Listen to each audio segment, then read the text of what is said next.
Welcome to the Sleep Haunt. Tonight, we head back onto the long, empty highways where the hum of the engine echoes through the dark and the shadows seem to move just beyond the lights. These are 8 true trucker horror stories, real encounters shared from forgotten rest stops, lonely diners, and the endless miles where night never truly ends. Before we begin, we've set a goal. Let's reach 100 likes on this video. Tap that like button now and help keep our wheels turning through the dark. If you're new here, subscribe to the Sleep Haunt so you never miss another drive into the strange and the unknown. Now, settle in, breathe slow, and listen. The road is waiting. Story number 1. He had been running produce through the Midwest for years, long enough to know the rhythms of the road, the way certain towns kept their sodium lamps dim, and how fog liked to sit low in the shallow fields. He trusted routes in a way some people trust faces. Give him a line on the atlas and a schedule, and he could float an 18-wheeler through the night without touching a shoulder stripe. They called him by a handle he'd earned when CB chatter mattered more than phone screens, and even though he didn't use it anymore, it had a way of coming back when older drivers blinked and smiled. This run was supposed to be easy coolers humming behind him, a reefer's steady white noise, greens bound for a morning market beyond a river city. The interstate had a closure posted at mile 238, so his dispatcher nudged him toward a state route that curved through pine-banked hills and came out clean near a small bridge. He took it without second thought, easing off the big road at an exit where a gas station's canopy buzzed and a moth the size of his palm kept touching the same light, learning nothing each time. The tires settled into a different texture, older pavement, more reflective flecks in the paint. His mirrors caught his marker lights, and the night narrowed to a tunnel. There was a mile marker, 241. He noticed it only because the metal was newer than the posts around it, the numbers so bright they seemed backlit. He tapped the cruise down one notch and watched the trees knot together overhead. A fox crossed in a quick jointed leap and vanished into the ditch. The CB, mostly quiet now, gave a faint whisper, and then a single word pressed through. His old handle, fuzzy as if it had traveled too far and lost something on the way. It wasn't a problem, he told himself. Skip's old voice used to call him from 100 miles out like that, a ghost signal thrown off the ionosphere on humid nights. Radios have their tricks. Another mile. Another 241. He frowned, sat forward, glanced right. The number was the same, the post bent, a little line of rust at the bolts. He had passed the first one 3 minutes ago. His speed hadn't wavered. The road didn't loop. There was only the winding lane, the occasional cat's eye reflector, and the dark press of a forest that felt like it had all leaned closer at once. He told himself he was tired from the pickup yard, from waiting on a gate that wouldn't open until someone found a key. He told himself the second post had been misnumbered. He told himself things in the calm tone he used when snow threatened to sugar the glass. When the way station sign flickered to life around the curve open in green, he almost laughed. He'd been told this house had been closed for years. The map said, decommissioned. Still, the law was the law, and the air felt like it had learned about him somehow. So he signaled, eased off the route, and followed the ramp down to the long, low booth under a tired awning. The scale deck stretched ahead like a long gray tongue, and the stripes on it were clean, no gravel, no weeds through the seams. The booth light burned the color of tea. Nobody stood inside. A clipboard sat on the counter, and the pen in a plastic cup had its cap off, as if someone 2 minutes ago had set it down to scratch their temple. He pulled onto the platform. The weight display blinked blue, blue, blue, then settled into a number that was a little too neat. The intercom breathed. He heard air the way one hears the sea in a shell, the suggestion of space in a small machine. Then the old tone clicked in, and a voice that had not learned about years said, "Roll forward," with no greeting and no rank. He put the truck in gear. He rolled the tire slowly, stenciling the rubber on the metal, and the platform creaked in the limit of sound that only long machines make when they lean into something built to hold them. No one came out. No clipboard shuffled. He waited anyway. The reefer tapped its cycle. The night kept still. The CB gave a cough. "Breaker," a voice said. And this voice was not inside the scale house. It was behind him, as if someone had pulled up, as if an engine idled only a trailer length back. He checked the mirror. The ramp was empty. The convex glass showed headlights from nothing. The cab turned quiet in that way where all noise becomes noticed, and the flesh along his jaw learned about a winter that had not arrived. It was late. Patience had a limit. He eased off the platform and followed the exit arrow back to the state route, careful to roll through the long shadow where a floodlight brightened the gravel and reduced everything to narrow contrasts. The highway took him back, and his cruise resumed, and he thought about coffee but didn't reach for it yet.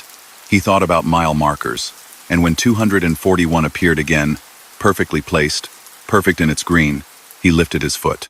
The second time through the way station wasn't a mistake. He knew where the ramp began. He knew what a loop felt like, but when the sign glowed open again and the same moths danced inside the halo, he lifted his blinker without choosing. The booth looked identical, the pen still uncapped, the tea-colored bulb claiming moths that couldn't help themselves. This time, he rolled right past the scale and stopped parallel to the office door. He set his brake, stepped down, and the night took him in pine, cool, a distant smear of running water the map had not promised. The door's glass showed him back, a dim square of a man inside a larger dark. He did not go in. He wasn't supposed to. He cupped his hands on the window and peered in anyway. A chair waited. On its seat lay a logbook, the old kind. The kind with carbon sheets. His eyes found what eyes find even when one tells them not to.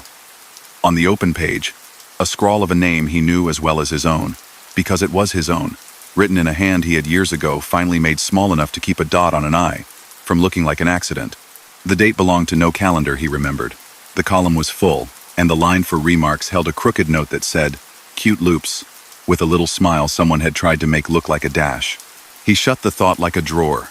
He climbed back in, convinced himself the paper inside was some other man who had signed a similar name in another year. The CB whispered his handle again, soft as a wish. He put the truck in gear and left. The third time he passed the mile marker, and the fourth time the open sign waited were not really separable. The clock on the dash had given up all number except one. It stared back 11 inches every slot no matter how many minutes ran, as if the night had shrunk to a single minute that wanted to learn him. He tried a side road that paralleled the way station.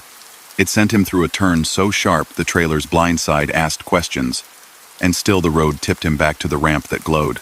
He switched off the radio. The intermittent breathing of the reefer started to sound like counting. People say panic has a sound, but it doesn't. Not at first. What it has is a shape. It makes the world a little taller and narrower, so that the shoulder line looks like a cliff and the rearview mirror looks like an eye in a door. It makes the idea of stopping dangerous and the idea of going hopeless. He let both ideas go. He rolled to a stop on the shoulder midway between the station and the next curve, a place where grass had flattened into a narrow bed under the weight of other tires. He shut his headlights. He kept his markers. He took his hands off the wheel so they wouldn't have something to do. The engine idled in a patient animal way. Far behind him, from a place that never entered the mirror, came the slow, familiar rising of a heavy vehicle laboring up an incline. It was the sound of a large truck coming from far away. He listened to it choose gears, and he felt each gear in his bones because he had chosen those same gears 1,000 times on nights that behaved. The sound drew near, and did not show. His mirrors remained empty. The ramp to the way station stayed dark. The open sign clicked once, twice, and then stopped glowing. Sometimes there is a way to step out of a loop. It is not brave, and it is not clever. It is just the smallest, honest thing one can do. He reached forward and switched off his running lights. The cab sank into an even shade. He touched the ignition and turned the key until the gauges dipped. The engine, surprised, gave its last, and then sighed, and the whole of the night arrived with no filter, a plain, perfect soundlessness that included crickets and a single owl asking the first question anyone had asked for an hour that didn't pass. The unseen truck came, alongside. It did not exist. He knew that. Its sound lifted and lowered. He felt in the frame a pressure as if wind had rolled off a large object that had moved a body's width from his door. He did not look. He did not reach for the lock. He stayed absolutely quiet. Whatever it was passed the way river water passes a log, a pressure that goes by and then gives back the space as if it had never been used. When the lights came back on, he didn't remember turning the key again. they did so with ordinary life. The digital clock shook out its blank face and remembered how to count. The CB was simply a box. The open sign stayed dead. He drove forward past the ramp when it arrived, rolling beyond it to where the trees thinned and a shoulder widened into a patchy gravel turnout. The smell of pines gave way to a damp, stone smell. The ground rose, then dropped, and up ahead, a little town made itself known only by the way power lines sloped toward it and by the suggestion of a water tower beyond the ridge. The diner appeared like a scene that a tired mind places to comfort itself. A small clamshell building with bars on the windows and a neon coffee that had learned to flicker. He told himself he would not go in. He did. An old bell announced him without enthusiasm. A woman at the counter looked up with the calm of someone who had seen every kind of person and no kinds at all. She set a mug on the laminate before he could ask. She set his handle with such absent ease that it wasn't politeness. It was recognition without ceremony. "Been a while," she added, as if the last time he had been here was not never. He said that he didn't use that name anymore. He realized too late he had said it out loud. He kept the rest of his words on his side of the counter. The coffee steamed. It tasted like midnight. A wall clock had no hands, or else its hands hid behind its numbers. He looked at the face and saw 111 where the numbers should be, as if 3 little doors had opened to display only that one shape. He took a second sip to keep his hands from tapping. A man down the counter looked up from a plate he hadn't started. He wore a road crew vest too clean for the night. He kept looking up, the way a person does who is trying to remember a song that goes with a face. The man did not smile. He spoke with a softness that treated the diner like a church. "Scalehouse is retired," he said. "Been retired since before they cut these pines the first time. Folks still stop. Folks still get weighed. It's the strange thing about habit. It weighs you back." He returned to staring at his food that wasn't missing any bites. The bell rang again with no one walking in. The bar of light that fell under the door widened for no reason. The woman at the counter set down a receipt without having written one, and when he reached to take it, the paper felt cold the way new paper sometimes does before it learns hands. No ink marked it. His name was there anyway, in the way a blank sheet holds faint indents from a previous page. He folded it and slid it into his pocket. The coffee helped him be a person again. When he left, the bell rang and did not stop until he closed the door with his whole arm, and a moth that had been dozing near the neon woke without moving its wings. Daylight was not a dramatic thing when it happened. It came as a slow suggestion that colors could trust themselves. He realized he was cresting the small bridge he'd aimed to reach 3 hours earlier, and the river beneath it wore that gray that signals a future light. He pulled into the first open lot he saw, a triangle behind a closed garden center where pallets slept. He stepped down and stretched the kind of stretch that makes a back look like it just remembered it is a tree. He walked once around the rig, looked at his tires, checked his seals, touched his trailer doors. He did the circles that men do when they try to iron out an unseen wrinkle. Later, when he got where he was going and the receivers stepped into their day as if nothing had occurred outside it, he loaded his phone and let the dash camera spill its white rectangles of truth. The camera showed a road through pines. It showed a mile marker the lens kept failing to focus on. It showed the way station ramp, dark every time, the booth a chalky box with no light inside, the concrete shelf of the scale growing a beard of weeds through its seams. The microphone captured only engine and reefer hum. Once, for one breath, it captured a voice. But the voice did not arrive in words. It arrived in a shape that his ear knew, a curve and cadence that a person could hand to a name even if nothing else could be remembered. It was his handle, yes, said without lips. The removed echo that happens when a thought turns into a sound without asking permission. He did not keep the video. He did not delete it either. He put it into the kind of folder one leaves for later, and then never visits. Weeks afterward, near a different river, he passed a scale house that everyone used. He rolled on, got his bite of weight, met a man who made a small joke about the way the weather took metal into itself. On the counter lay a pen in a plastic cup, and the pen's cap had gone missing. He thought about loops. He let the thought go. Drivers run that state route still, because closures happen and time is a god. They talk about a house set back from the road with a sign that never fully goes dark, flickering to life when a particular set of axles roll near. Some have stopped and found only a concrete pad with clover finding the cracks, a booth with no bulb in its socket. Some have never seen it at all. He does not take the route if a better one exists. When asked, he says the direct path is usually kinder. He says that, although the scale house has retired, the habit remains to weigh a person's night against what it thinks they owe. And he says, in the careful voice he keeps for uncertain weather, that if the display ever looks too neat, it's time to go. Story number 2. He took the long river crossing after midnight because that was when the road behaved. Daylight brought boat traffic beneath the spans and commuter swells that turned the left lane into a hurry that forgot what trucks weighed. Night softened the deck, quieted the crosswinds, and let a driver and an engine talk to each other in a language made of needle angles and a faint hum from the steering shaft. His load was not tricky. Pallets of bottled water, wrapped tight and straight, but the gross weight made the old bridge lanes feel narrow, and the expansion joints had a way of nudging the trailer in a manner that felt almost conversational. Ahead, a gray sign promised night construction for the next 17 miles. The words looked tired, as if they had been standing there all week catching headlights like rain. He tapped his cruise down and settled in at a speed that made sense. The windshield glass held the reflection of his dash in miniature blues and greens. The ELD showed the kind of clean clock that happens when a day has gone to plan. Weather had done him a kindness. The river flats were still.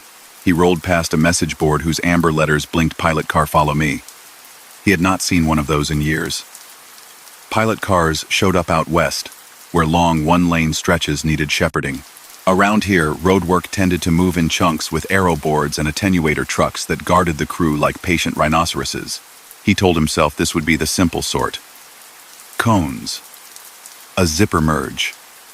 A slow drift around men in hard hats, warming their hands on coffee before a paver yawned to life. Except the first set of cones had been set with an attention to spacing that felt like a person had measured it with a song. Orange rose from the asphalt with their night collars reflecting a liquid white as his low beam slipped by. He saw no crew.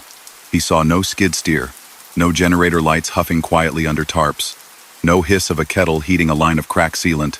The cones led him along the right lane the way a line of lanterns might lead someone through a field at dusk. He checked his mirrors out of habit. The trailer held its path. Behind him, darkness gathered with the benign patience of the late hour. Far ahead, something flashed amber in a steady pattern. An old-school beacon, the rotating kind that throws a slice of light instead of a dotted LED strobe. He hadn't seen that bulb style in forever. He could make out the silhouette of a small pickup wearing a sign frame above the cab. A moment later, his low beams found the white block letters stenciled to a black background. The truck's hazard lights clicked in a rhythm that, after a few cycles, seemed to match the tick of his turn signal even though his was off. The pilot truck idled at the taper where the left lane disappeared. It waited, polite as a host. He eased up, gave himself room, and lifted his hand to the wheel in a little thank you that nobody could see. The pilot truck rolled forward. No other vehicles joined them from the horizon. He wondered about the economics of night jobs like this one driver hired to lead one vehicle for miles, simply because the department had scheduled a closure, and trucks must pass. But the thought slid away as cleanly as it arrived. He had the sense that the river had grown wider, and the bridge, which was really several bridges, stretched out like a thought one could follow, or not. They threaded between cones. It felt like walking between closely spaced chairs in a dim hall, the air gently guided by the objects on either side. He watched the pilot truck's tires. The driver's path was smooth, no indecision, the way a person moves who knows exactly where a seam hides. Twice the truck drifted slightly right to avoid a patch no wider than a palm. He mirrored each movement and felt the tug of a mild crown, as if the grade had been polished sometime long ago and then forgotten. He waited for the first crew area, where men would wave him through with gloved hands and a front loader would squat, its bucket full of tools that did not like rain. The crew area did not arrive. What did arrive was a narrowing of the world. The pilot truck guided him off the main deck and through a series of concrete barriers that had been placed with the patient care of someone guiding water. The barriers leaned in. The reflective tape along their heads gave back his light, like the eyes of a nocturnal animal. He found himself on a ramp he did not remember. Not a regular exit. not a signed detour. A temporary curve, tight for a rig, dropping them to a lower platform nearer the water where big bridges sometimes hide work platforms like shelves. The pilot truck descended the little circle with the steady inevitability of a clock hand, and he followed, the trailer easing around with the quiet complaint of tires that knew precisely how much was asked of them. He clicked on his headlights to high for a heartbeat, just to see. A steel truss bulked against the night like a black kite strung with rivets. The pilot truck's sign glowed. "Follow me," the letters uneven as if painted by hand. He caught sight of a second sign in the truck's back window, facing forward, the same message backward, so the driver could read it in a mirror. The letters wavered as the truck bounced, and for a breath they spelled something else, something that looked like his truck number in scrambled form. He decided it was glare, nothing more. The radio, which he kept on a local AM talker during quiet stretches because voices, even dull ones, made the cab less a room, slipped into static, and then found something else. Not music. A list of first names, last names, call signs whatever crews used to take roll. They were spoken at a pace that said the person wanted to finish and get to the work of the night. The last name on the list was his. It was a common last name. He decided that the coincidence wasn't worth holding in his hands. He let it fall like a coin into a vent he didn't mean to use. They passed under the main deck. The river flowed somewhere out of sight with the patient hush that big water uses when it knows the dark does not belong to it. Overhead, on the underside of the bridge, someone had chalked marks, letters and arrows, lengths, measurements, notes, written by people who reimagine concrete with math. The chalk caught his headlights like frost. He saw a little squiggle that felt familiar in a way that was unhelpful and unearned, and he stopped searching for it with his eyes. The pilot truck slowed. A person stepped into view from the world of temporary lights to his left. High-vis vest, hard hat, a paddle sign in gloved hands that simply read, "Slow." That detail was ordinary. The unordinary part was that the paddler did not look up as he approached, did not shift weight, did not move at all aside from the smallest sway that might have been wind. The pilot truck passed the figure without acknowledgement, and so did he. He tried to map the person's face, but the brim of the hat and the angle of the work lights kept features in a comfortable uncertainty.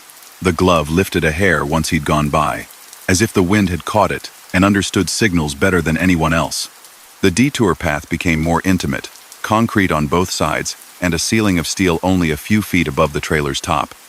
It felt like driving through a box someone had been kind enough to leave a light in. There was no rattle from tools or clank of scaffolding. There was the small sound of his own tires rolling over dust that had not seen rain, and the careful squeak of a rubber expansion joint at the seam, where the temporary platform met something older. He kept his eyes on the pilot truck. He had the sense that if he looked away, he'd lose the path entirely and see only water and black. Then the turn came, a right, then another, threading through barriers as if the path had been measured specifically for his wheelbase plus 2 inches. He breathed as one breath when the rear axle cleared a post by less space than felt polite. The pilot truck slowed further, hazard lights keeping the beat. He noted, without choosing to note, that the bulbs did not blink in the perfect tempo of LED modules. Each pulse lingered, a soft incandescent decay, like something that knew how to get warmer to make light and then let go. Past the tight turns, the world opened onto an old lane, a strip of concrete that had once been a main road before engineers made something broader. The paint was ghostly, 2 sets of lines overlapping in confusion. His low beams found arrows that pointed both ways at once. The pilot truck curved left. It moved as if it had always moved there, as if it had been built to do this, and no other thing. He checked his mirrors out of a habit that mobile work zones tend to punish if one breaks it. In the passenger mirror, for a moment too short, he saw a second pilot truck following him directly, identical down to a small dent in the tailgate, hazard lights answering the ones ahead. It should not have been there. He faced forward again at once, and discovered that the old lane pitched up and fed back into the world of ordinary. The concrete barriers thinned. The pilot car started to climb a gentle ramp that looked more permanent. He followed, unwilling for the first time all night to be left alone. When they emerged back onto the main span, the river to his right flashed briefly under moon cloud, a strip of moving steel. The cones on the deck above were gone. There had been no merges, no closed lanes on the top side where the amber warning had promised. Only open road stretching like a long, clean sentence toward a point where the air brightened with the idea of a town. The pilot car accelerated to the posted night speed. He let it drift further ahead than earlier, needing to feel the van's heft in his hands without someone else's rhythm inside his own. The pilot truck took the next exit without signaling. Slow, like a friend leaving a conversation, no abruptness, nothing that demanded a reply. He watched it go, tape flaking from an old bumper, the "Follow Me" sign catching one last swing of his beam, turning in the light so that the letters became, for a blink, a palette of blank rectangles. The exit swallowed it. Nothing overtly strange had happened. Nothing had broken or failed. He checked his clock, laughed once at nothing, and drove on. 32 minutes later, midway through a stretch where fields moved in square darkness, a highway advisory cut into his radio program with the neutral voice of someone reading a weather service update. It said the bridge he had just crossed would be closed beginning at 4 a.m. Full closure. All lanes. Night work delayed due to crews awaiting materials. No pilot operations scheduled. He thought of the incandescent bulbs, the chalk notes, the person with the slow paddle who had been a statue. He tried to imagine a schedule board in a trailer somewhere that read, "One escort the one person who happened to need it," and did not find an image that made sense. He parked at a farmtown fuel stop with a canopy whose lights drew moths so determined that they made the air seem granular. He sat for a minute longer than needed with the radio off and the engine idling, listening to a sound that is not quite silence.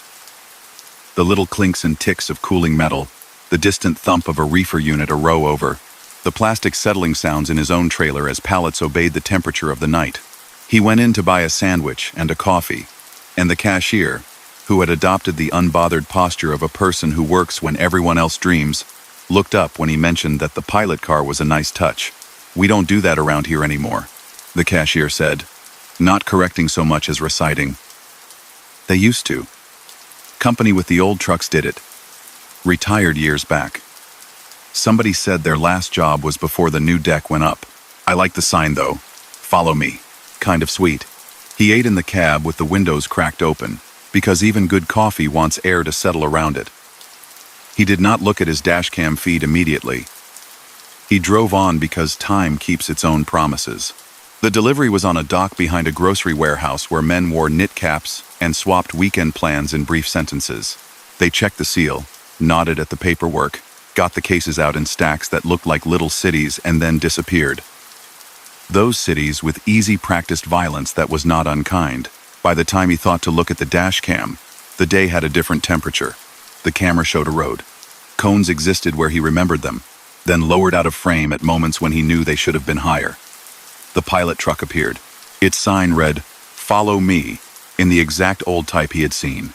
Its hazard lights glowed with that fat golden pulse that incandescent lamps make. Sometimes, at reflectivity angles that the lens loved. The letters turned into a blur that his mind tried to form into his unit number again. He scrubbed forward through the footage. He wanted to see the person with the slow paddle, if only to confirm that people had edges. The figure was there, frozen in a frame for longer than physics. The lens made a halo where work lights burned through the cold air. The paddle did not move. In one still, the hand that held the handle could have been a glove on a stand or a hand. The camera did not know how to decide. He paused on a wide shot of the old lane under the bridge, where the chalk letters marked measurements for beams that nobody had lifted yet. A word written low on the concrete read, in a scrawl that could have been anyone's, "Leave a lane." He could not say why that felt like counsel specifically for him. Later, on a different frequency entirely, he called the number printed on any of the countless advisory signs that bloom along state highways when projects begin. A person answered with a moving calm that belongs to call centers and to lakes in summer. The person told him there had been no pilot operations, that contractors would mobilize later in the week, that a full closure would be required when the lift began. He asked the question in a different way, a roundabout way, phrasing it as a story instead of a report. The person listened until he finished and then, with the professional kindness of someone tasked to manage facts against the human wish for something else, said, "That old company did good work for a long time. Maybe you saw some of their folks training, but not tonight." The glove appeared 2 days later. He found it on the step, tucked against the cab where the wind wouldn't take it. Not a glove meant for warmth. A traffic glove. White with a reflective band. the kind that signals light well to oncoming eyes. It held a small pinch of that pink dust that concrete makes when scored. He turned it over. On the inside cuff, a marker had scrawled the first half of a last name. It was not his. It could have been anyone's. He set it in the side pocket where receipts go to nap, and forgot about it until emptying the cab before his next home time.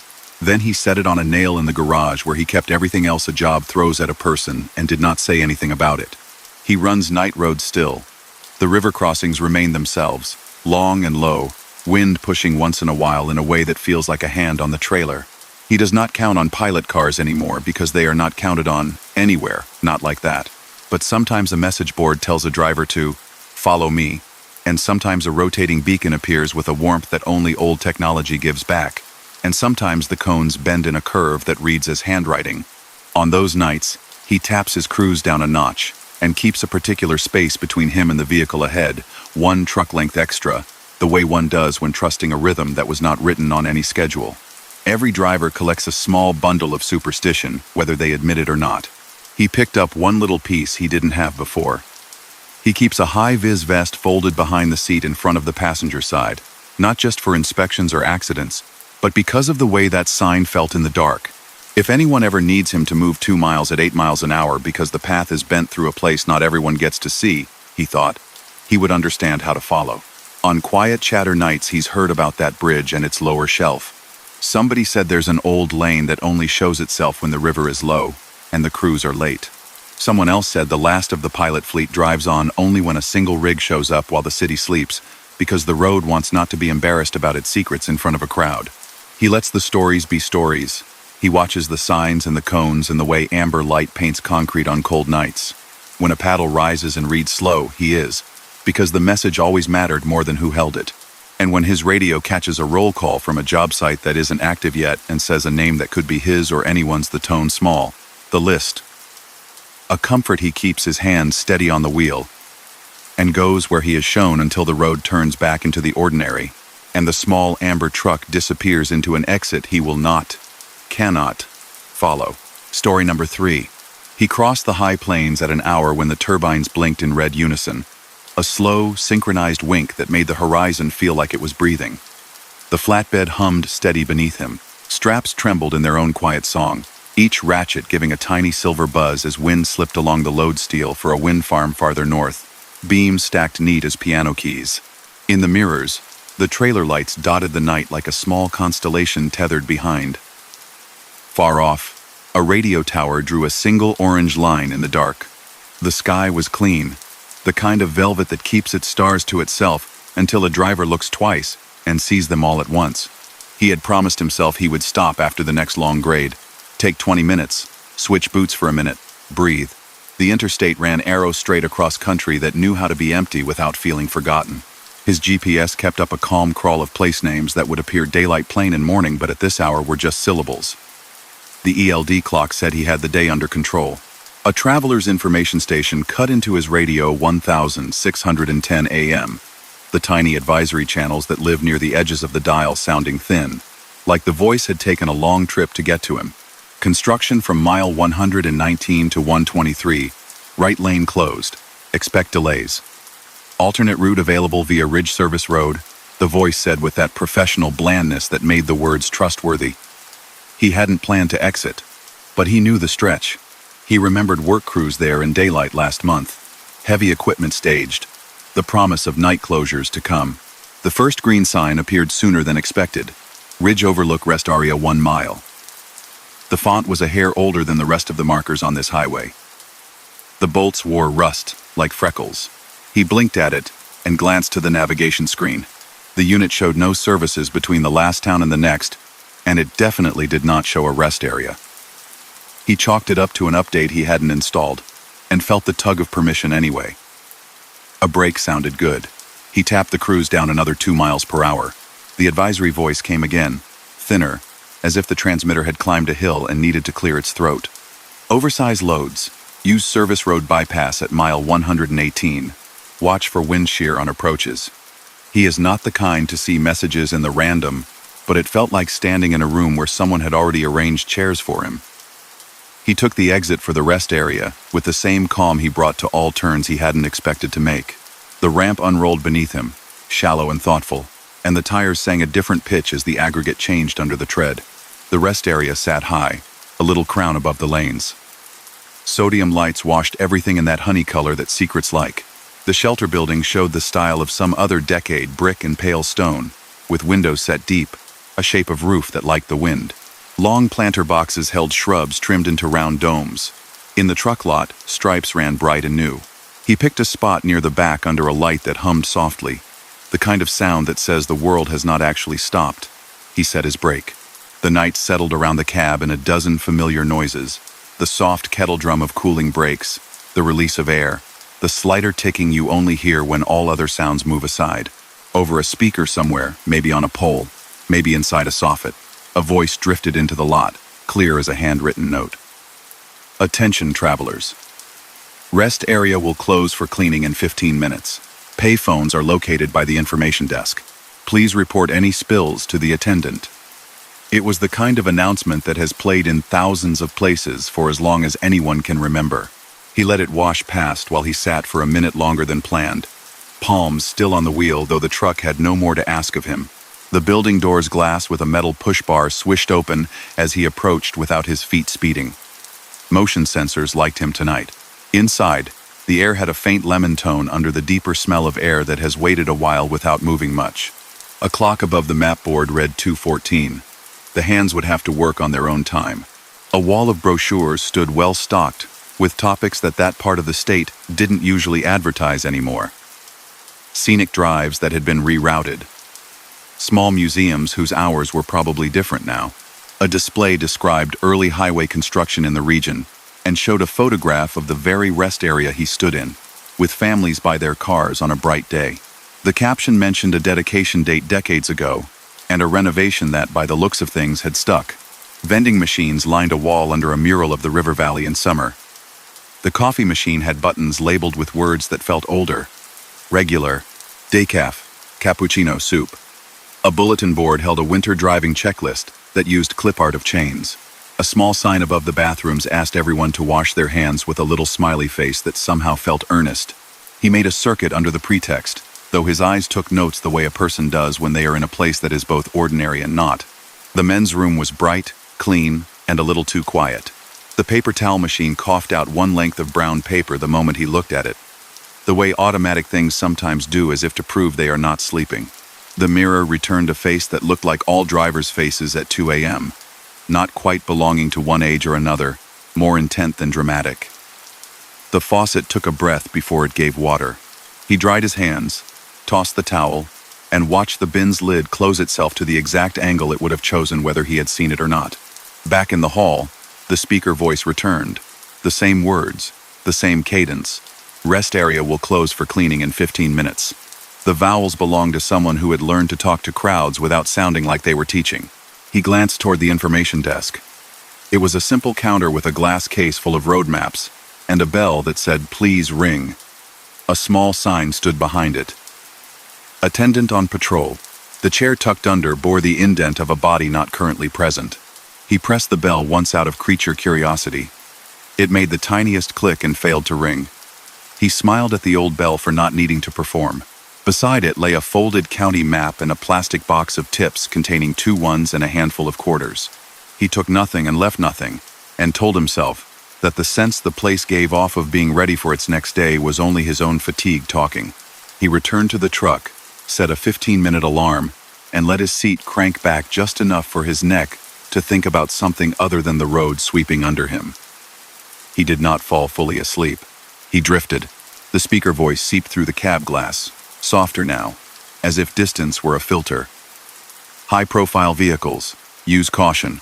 Wind advisory active through 3. The words deserved attention, but the air in the lot did not move. The leaves on the shrubs held still as coins in a pocket. A moth tapped the windshield once like the memory of a knock. When the alarm cut a neat line between before and after, the clock still said 2:14. He cupped his hands against the glass to ensure the truck's time was not at fault. The digital display confirmed what it was supposed to confirm. It is not a crime for a wall clock to be wrong. He stretched and strapped his boots again, and prepared to roll.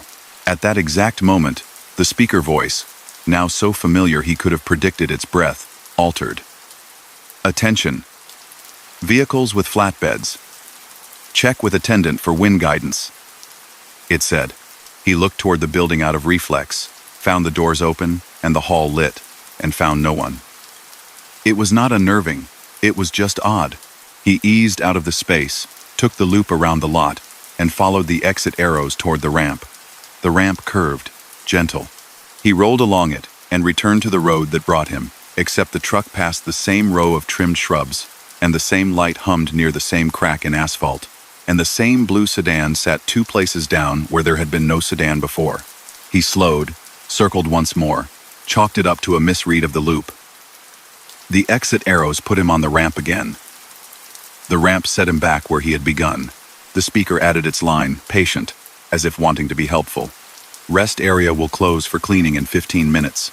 He stopped the truck in the pull-through by the picnic area and set the brake and stepped down. Some nights open the world in small ways and ask nothing more than a person stand in it. He listened. Far away, the interstate's long river hissed in starlight. Closer, a distant generator kept its basso hum. Overhead, the turbines on the ridge winked their red, slow signal to anything that might be passing. He walked to the bulletin board to look for a posted layout.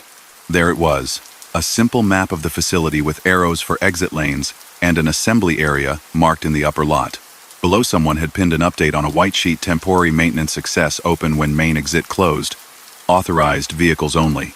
It listed under authorized, emergency, highway department, commercial trucks. A handwritten note in the margin said, gate stiff. Push hard. The upper lot lay beyond a gentle slope lined with those same domed shrubs. Everything arranged with the kind of symmetry that somebody long ago had enjoyed drawing.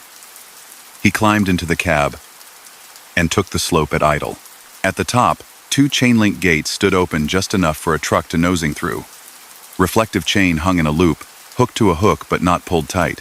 A small wooden sign, old-fashioned in its painted letters, read, Maintenance Road. The pavement changed again, a paler concrete, narrow, its edge marked by cat's eye reflectors that returned his beams with the wet gleam of fish. He could see, far off, the line of turbines marching to a ridge like a rumor. The speaker voice came thinner here, like a memory crossing a room. Rest area closed. Please use next facility. He half smiled at the thought that he had asked politely enough, and now had his answer.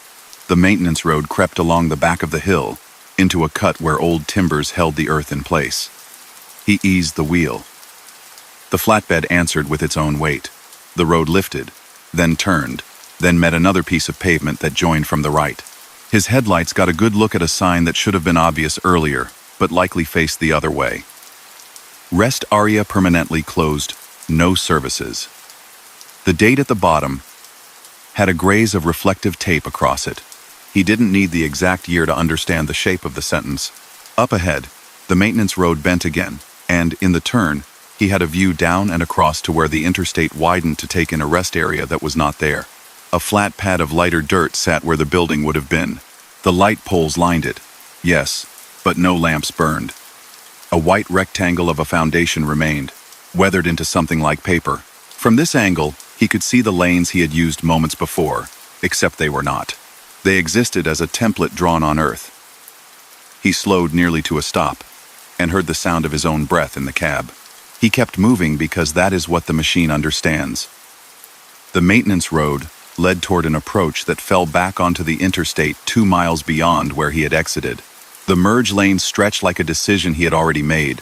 The traveler's advisory channel returned, loud again, crisp, as a newer recording is crisp.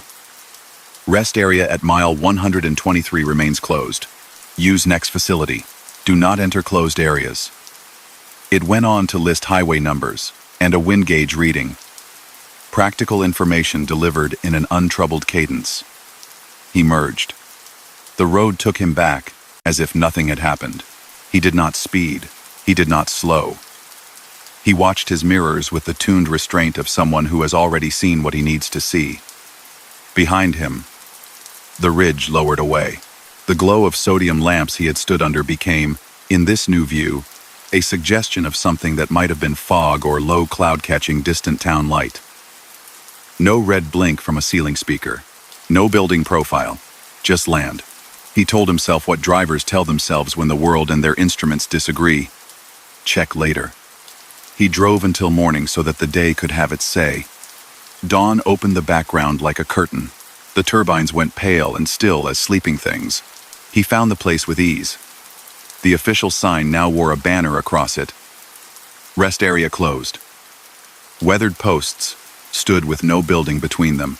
A low fence ringed the pad, and a new signboard hosted a metal plaque a person could read if the day had patience. He pulled onto the shoulder of a frontage pull-off and walked up with the deliberate harmlessness of someone approaching a place that belongs to no one now. The plaque bore an image of people in heavy coats and of snow standing where air should. Ridge Overlook Rest Area, it read. Dedicated 1,974. Decommissioned 1,999 after highway reconfiguration. Site of community shelter during the blizzard of 1,987. In memory of travelers who waited here together and went on.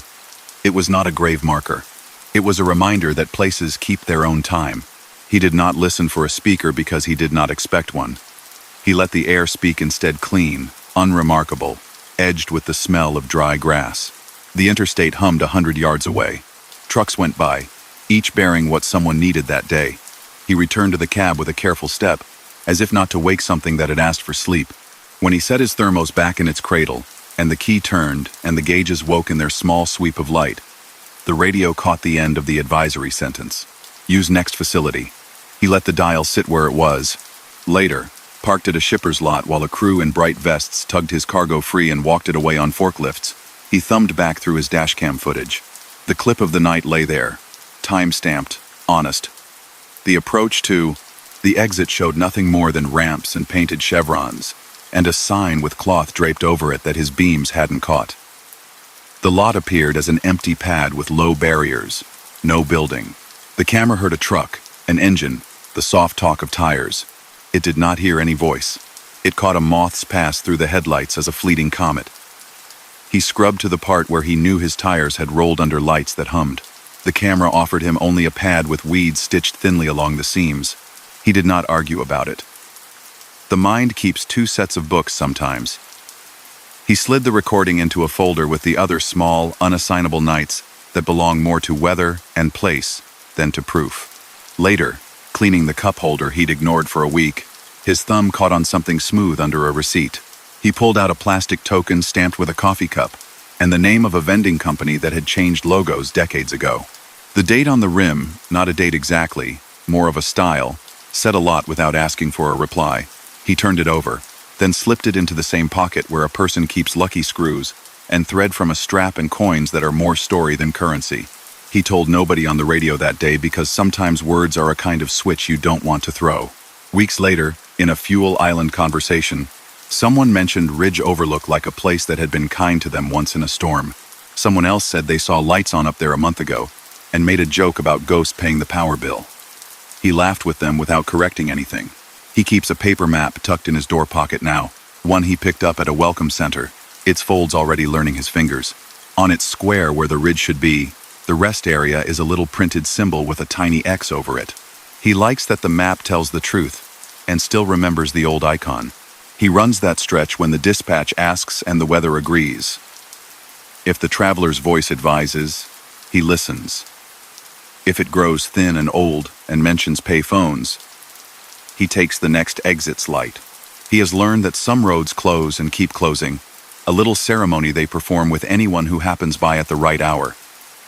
It is not a threat, it is a ritual. The highway is not a person, but that night it behaved like one directing a stranger to a safe path, saying its lines the way a place does when it cannot let go of the script that made it useful. When he passes the ridge now, the turbines blink in their slow, patient code. They are not talking to him, or perhaps they are. Either way, he nods. In that small way, drivers nod when land and machine and memory align for a heartbeat and make a place. He goes on. The coffee token knocks against a coin when he takes a turn a little too quickly, a polite little reminder that some rest areas still wait in the parts of the night a map doesn't show. open long enough for a driver to take a breath, and then find the road again exactly where he left it. Story number 4. He set out toward the pass when the sky looked like a sheet of dark glass, and the kind of wind that doesn't brag slid down the ridges. The load was simple, an empty dry van, light enough to make him think about crosswinds, and the plan was plain. Cross the mountains while the town slept, roll out onto the plateau before dawn, and find coffee that tasted like a decision. He preferred night on that road. Headlights squinted at rock faces that were easier to read than people, and the long pull-up from the valley had a rhythm. Curves like the spiral of a watch spring, signs that measured the climb in miles like beads on a string. At the base, a sign lit up in quiet amber. Chain law, when flashing. The lamps were dark. Above it, another board asked for low gear on descent, and the kind of attention that takes its time. He eased his speed down anyway, and let the climb come to him. Snow had drifted earlier in the week, but plows had thrown it back, and the edges of the road wore white like cuffs that no longer remember the suit they belonged to. The thermometer on the dash stepped down a degree, as the highway lifted 100 feet at a time. On curves, the outside edge showed black where tires had smoothed it. The inside edge held a line of posts with reflective caps that caught his light in neat dots. Every mile or so, a yellow box appeared on a post. Emergency call box. Its door hinged like a book. A little round light sunk in the top. He hadn't used one of those in years, not since the numbers on people's phones replaced the small alphabet of roadside help. Halfway to the first overlook it came. A sound that didn't belong to any part of the cab. Clear and small and very specific a ring. Not a phone's tone. A bell, old-fashioned, like the kind a front desk would tinkle with a fingertip. It came from outside, from the night itself, or from a pocket of it he couldn't name. It rang twice in quick, polite pulses, then once with a longer tail. He glanced at the phone he kept in a mount to the right of the wheel. No incoming call. He flicked his radio weather band low. AM talk off. The bell did not belong there. He told himself it might be a small sound from the trailer metal and temperature, arguing in a way that mimics sense. He listened harder without seeming to. Eyes on the next curve where a rock face stepped back like a person making room. The second time the bell rang, it fell exactly where a yellow box waited on its post. 2 short, 1 long. He passed with the kind of slow that avoids making meaning out of things that don't ask to be made into anything. The road narrowed between a wall and air. A mile bar flashed by mile 74, and the embankment steepened into darkness, where pines kept their branches lifted like people halfway through a greeting. He did not stop. He kept his hands on the wheel in a way that made the wheel feel like the one thing in the world that was definitely a wheel. The climb asked more of the engine. The fan cut in with its thunder, made out of patience. Far above, a light winked red from a communications tower. He spoke aloud once, a habit on winter nights, just to hear his own voice in the room. "We're okay," he said, in a tone he kept for the road. That was enough answer for now. At the turnout where trucks pulled short to check their chains when the law said so, he eased over. He did not plan to throw iron with dry pavement under him. He needed a minute to reset the shape of time inside his head. The turnout wore a dusting of crystals that snapped in the light and made it look like the night had sprinkled salt. Wind breathed a little. He could tell by the way the snow at the edge lifted and resettled, as if instructed by something polite. He stepped down. The cold touched the inside of his nose in that crisp way that says, "It will be fair if you are." He stood for a moment with his hands in his jacket pockets and took in the geometry. The big curve ahead, the grade beyond it, a distant line of cat's eyes on posts, marking the kind of distance that is hard to measure, but easy to feel. The yellow box on the post at the turnout had its door open a sliver. It had a little round light that glowed the barest ceramic cream. He crossed and pressed the door until it latched. When his fingers left the metal, he realized it wasn't as cold as it should have been. He looked closer and saw a tiny printed card inside the cover, preserved from all but the slow erasing of fog and time. The letters swam in his beam. To call. Lift handset. Ring operator. 2 long, 1 short. Keep calm. Help en route. A little mane of a diagram showed a crank that wasn't there anymore. The handset hung on its hook like a shy black fish, a cord coiled, the rubber polished by gloves that might have belonged to anyone living anywhere around here once. He didn't touch it. He set the door, listened to the latch click, and stepped back over to the truck. where the cab's little ecosystem waited with the kind of trust a machine has in a human's next move. The bell rang across the turnout in exactly the pattern the card had given him. 2 short, 1 long. He could feel it in the metal of the step under his boot, as much as hear it. The round light on the top of the box brightened and dimmed in time, very slightly. He climbed back in and set the brake free and eased ahead to the edge, where the turnout poured back into highway. A sign up ahead, black letters on white, asked trucks to keep it slow and steady, no sudden anything. He nodded once as if to tell the sign he had read it before. The first snow plume came off the ridge in a ribbon that drifted across the asphalt in a single lane, thin, like breath on glass, then gone. The second came thicker. He drove into it, and the world changed its mood by a single step. Lines and shapes held, but edges softened, and he had to decide which parts of the picture mattered. He leaned into that second gear he kept in reserve for nights that want to negotiate. The bell sounded again, this time from up the road on the right, and by the time he reached that box, the bell 2 short 1 long had learned a third echo from farther on. He did not say the word loop, because the road was not a circle. It was a line that had its own way of thinking. He worked the hill the way it wanted to be worked. The grade ticked up a fraction, and he felt it in the blood warmth of all his winter nights. He kept his engine brake at low. He kept his front, right foot in a place it could defend. He let the bells be a thing like the wind present, not his to manage. At the overlook, a wide place to pull in daylight and point at a view, it was only a flat-edged piece of dark with a guardrail like a thin silver belt. He slowed enough to look at the snow moving fine particles flicking back and forth as if the wind couldn't make up its mind. The bell rang from the overlook box, and as it did, the little round light atop it swelled slightly and fell back as if it had learned how to breathe. He climbed until the trees thinned, and the beams found rock close enough to show lines, mineral seams, and water streaks, and the slight scallop of frost on stone. The grade softened for 100 yards, then pitched up again with the promise of a turnout hidden somewhere ahead, where runaway trucks could race to a soft end if their charms failed. He didn't want to see that ramp tonight. He wanted to be the kind of driver who never had to know its surface personally. The bell sounded again, this time with a small crispness that made him think of brass. Past mile 78, the wind abandoned its earlier politeness and pressed a palm against the side of the trailer. The rig leaned into it just enough to make his fingers talk to the wheel. He signaled even though there was no one to see, and eased toward the center of his lane. Snow drew lines in the air. The bell's pattern drifted forward like a signal someone else was sending to whoever might be listening, whoever that was. He let it be there. It set a pace he understood in his bones. He reached the old chain station at the summit, no building, just a wide place with racks for iron and a line of barrels with lids that didn't quite seat right when the last crew left. The sign there had picked up a bit of snow on one corner, but he could still read the letters. Stop a moment. Check your breath. Check the wind. He could not remember seeing that text anywhere else in the state. It was not official language. It was what someone might say to a friend. He did stop not long, just enough to sense it. The wind had curled around and come low now. A hand under the trailer nudging, less dangerous but trickier. After the summit, the descents pretend to be easy because downward is what everyone wants. The road told the truth. The drop asked for discipline. He took his downshift early, and then one more.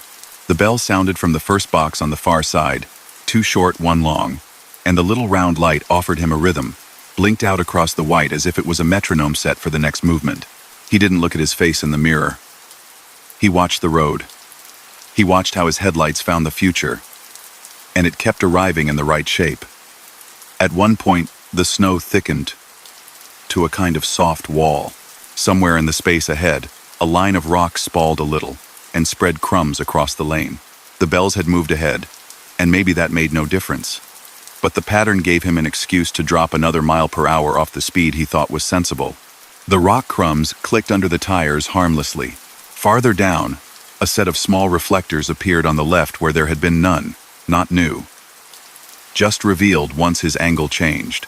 They sat on the tops of low posts, half buried by drifts, and for a moment they made a dotted line that teased the perfect circle of the hairpin below. He smiled, embarrassed to notice himself doing it, because the vision was pretty, and pretty is not a word he uses for winter roads much. The bell reached the hairpin, and the long ring stretched like a string-pulled taut, and he took the curve in a single, careful breath that he counted under the jake bark like a quiet drum. Then the plow lights arrived without the plow. A soft wash of amber moved uphill toward him on his right, not too bright, diffused through thick flakes. The way light warms fog from inside. He didn't see a truck. The sweep moved along the shoulder in a steady, competent way. He felt his shoulders let down the smallest amount, as if something had said, "It's under control." He passed the motion and it brushed his trailer with a hush, and for a cough of a second he glimpsed through the snow the black seam the plow would always leave between its passes. It wasn't there a heartbeat later. That was all right. He wasn't the only thing on the road that night. Plenty rides the past that a person doesn't have to name. Below the hairpin, the first chain-up sign in the valley blipped once, with a flash that might have been a trick of his headlight. Chain law when flashing. The lamps weren't flashing. The bell paused. He realized he hadn't heard it in a minute and found himself waiting for it. A different sound took its place.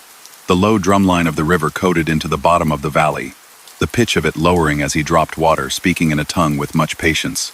He reached the mileage where the grade relents and the road starts thinking like a valley road again.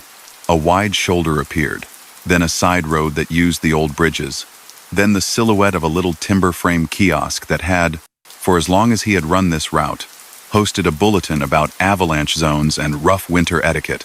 Tonight, a new panel hung there behind glass. He made the impulsive choice to stop as if he had been told to by somebody who didn't need to say it. He put the truck in park on the shoulder where the snow had been packed by other tires into a durable pancake. He stepped down, and the quiet made a kind of room around him. The glass of the kiosk held a thin skim of frost, but the title showed Pass Communication. Line history. Below, a photo, black and white, unsmiling people standing beside a line of posts that looked like the ones on the road, each with a small box on top like a periscope. The caption spoke in a voice that brochure texts used to transmit care without drama. From 1968 to 2004, this pass employed an analog roadside communication system. In storms before modern radio coverage, attendants and drivers used a series of bell signals between call boxes to coordinate closures and escorts. Formerly, a hand-cranked magneto activated bells at intervals too short, one long to confirm line integrity and relay progress. This ring-through allowed safe convoys when visibility failed. The system was retired when cellular coverage and modern VHF completed the gap. He stood with his hands in his pockets until he remembered he wasn't cold. The river talked to itself louder now. The road behind him whooshed once as a car slid through the little weather that had survived down here. He looked up at the post across the way. No yellow box perched on it anymore. The round light wasn't there. Only the flat plate with 4 bolt holes and the suggestion of where something had been for a long time and then wasn't. He felt, not thought exactly, that the bells had been doing what they were designed to do, whether or not the pieces that made them existed. He drove on because that's what nights do when they turn back into mornings. The first town down valley put out a handful of porch lamps for no one in particular, and the stoplight on Main blinked red in all directions, in a way that made even an empty street feel organized. He caught a glance of himself in a storefront window and decided he looked exactly like someone who had driven a mountain safely. Late the next afternoon, when the sun ran low behind roofs and made the last snow look blue, he asked at a gas station with a handwritten open sign taped under the official one, just asked if anyone remembered the bells. The cashier, bent over a crossword and a dog-eared road report, didn't look up. "My dad worked the summit shed," she said, pencil tapping lightly. "Said the bells could be heard best in weather. Said the snow carried the tone along. Said he'd walk out and ring a pattern and listen for it stepping down the mountain. Folks used to stop to close the doors when they iced open." She grinned at her pencil. "They took 'em down before I could hear 'em. I kind of still do sometimes anyway. Wind sings here. Maybe that's all it is." He nodded and left her to her letters. He did not decide anything final because the road hadn't asked him to. The next time he climbed, the chain law sign flashed, and he set his iron with the uncomplaining steadiness of the person who would like to call it a night later, without telling a story that requires hand gestures. The bells did not ring that time. Nothing did. The road was ordinary even in its difficulty, which is what a driver truly wants. He did take on a small ritual he hadn't owned before. On nights when fog or snow folds distances and edges together, he names each pullout as he passes quietly. not to make magic, but to keep a rhythm. Overlook. Summit Rack. Hairpin 1. Lower Creek. He tells the signs he sees them. He keeps his radio on weather even when it repeats. He has, tucked somewhere behind the passenger seat, an old hand-crank radio that hums when it's happy, picked up at a yard sale, not because he needed it, but because turning a handle to make a tiny world speak feels like a fair exchange when the air outside has that particular stillness. If ever a round light blinks at the top of a post again at the edge of a night that can't settle, he will understand that some systems keep serving in their way, not because they require belief, but because they were built that way long ago and forgot how to stop. Story number 5. He took the long eastbound after a day of snow that had the decency to stop before night. Salt crusted the frame in a gray bloom. Mirrors wore a dried film where brine had misted and then given up. It was the kind of night that still air makes possible. No flakes, no road spray, just the hum of an empty dry van and the faint whistle where wind slipped through a place everyone promises to seal next service. The desert plateau before him wasn't red rock or dune. It was the wide winter Midwest version of desert fields set back beyond thin shelter belts, billboards with their colors drained, a horizon that wore low clouds like a lid. He'd promised himself he'd get that salt off, not because it mattered for looks, but because an old mechanic's voice lived somewhere behind his left ear saying, "Let it sit, it eats." His company card covered an automated wash. That meant following a sign or a rumor to a bay with doors like a service elevator, and letting brushes do the job that hoses and shoulders once did. East of the river there was a plaza where those bays still ran all night if they were running at all. The place was called Blue Heron Plaza, when that meant a bird painted on a sign and a promise of actual sit-downs inside.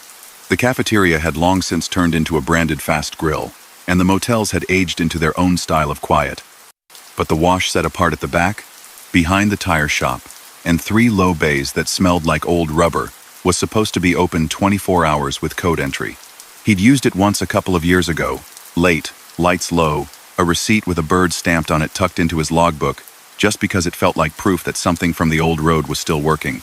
The approach cut behind a satellite lot where trucks slept in a neat line like animals tired in a field. Sodium lamps hung their pale honey across everything. Snow plowed into long furrows had glazed, then dusted again, so that the ground looked like the idea of ice. A low building wore faded lettering you could still read. Wash Trailer Tractor Undercarriage. A smaller sign showed a cheerful heron, as if to balance all that machinery with a creature that knew water better than most. He followed a painted arrow around a berm of snow topped with gravel. A kiosk sat outside the first bay on a concrete island, shelter over it in case weather forgot itself. On the face of the kiosk, a keypad, a slot for cards, a little speaker, and a thermal printer slot neat as a lip. A green light glowed steady. It looked ordinary. It looked like every bank ATM that the road has taught a person to trust, and not trust in the same measure. He set the brake, stepped down to the hush of late. The cold was precise. He could hear the tiny crackle of something settling in the snowbanks, and the far click of a relay somewhere inside the building that had made up its mind to wait. The kiosk had a sheen of frost. He tapped the keys with a glove tip for a menu. The options scrolled in tidy black text. Basic tractor, divided by trailer. Hot rinse. Undercarriage. There were add-ons for extra rinse, and for that glossy finish he never paid for. He selected a standard, and added the belly wash because brine hides there. The screen asked for card. He slid it, and felt, unreasonably, like he should hold his breath until the machine replied. A receipt slid out, crisp, with a dot matrix font that hadn't learned what the last few decades did to lettering. He blinked at the header. Blue Heron Plaza, automated wash, thank you. Below, an authorization code, 5 digits, not his choosing. The paper was warm as if held by someone a second earlier. He folded it without thinking and tucked it into his pocket. The bay door, a big sectional with cloudy polycarbonate windows, hummed. Chains or belts pulled. The door rose a foot, then 2, then stopped at a height just tall enough for a trailer that sat honest on its wheels. A red light over the entrance blinked to green. A little speaker above the door activated, and a voice came out, female, clear, the shape of vowels learned from a script. Please proceed slowly. Follow the lights. Close all vents. Antenna down. It was the polite kind of authority public address systems use at airports and fairgrounds, a tone built to say the same thing correctly 1,000 times. He eased in, the trailer following. The floor inside had its own way of shining wet even before anything started.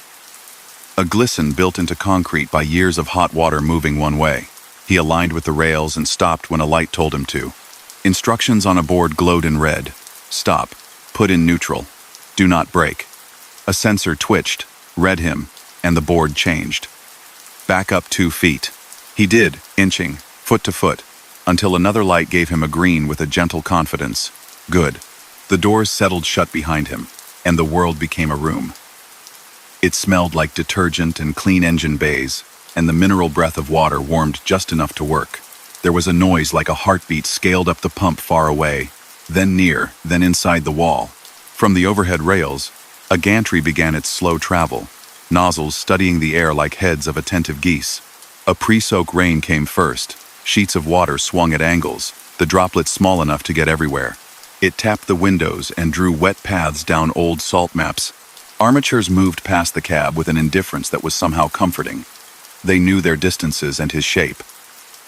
The red-green instruction letters flicked to wait. In the mirror, he watched foam curl up from the brush drums like someone pouring milk in a place where gravity was considerate. It rolled over the sidewalls, up the flanks. It made a soft roar like coastal surf heard from far down a beach. The bay's speakers clicked again. Hold position, the voice said. Doors are sealed. That phrase struck him as more literal than necessary. He glanced at the vents he never left open anyway, and reached to check them again.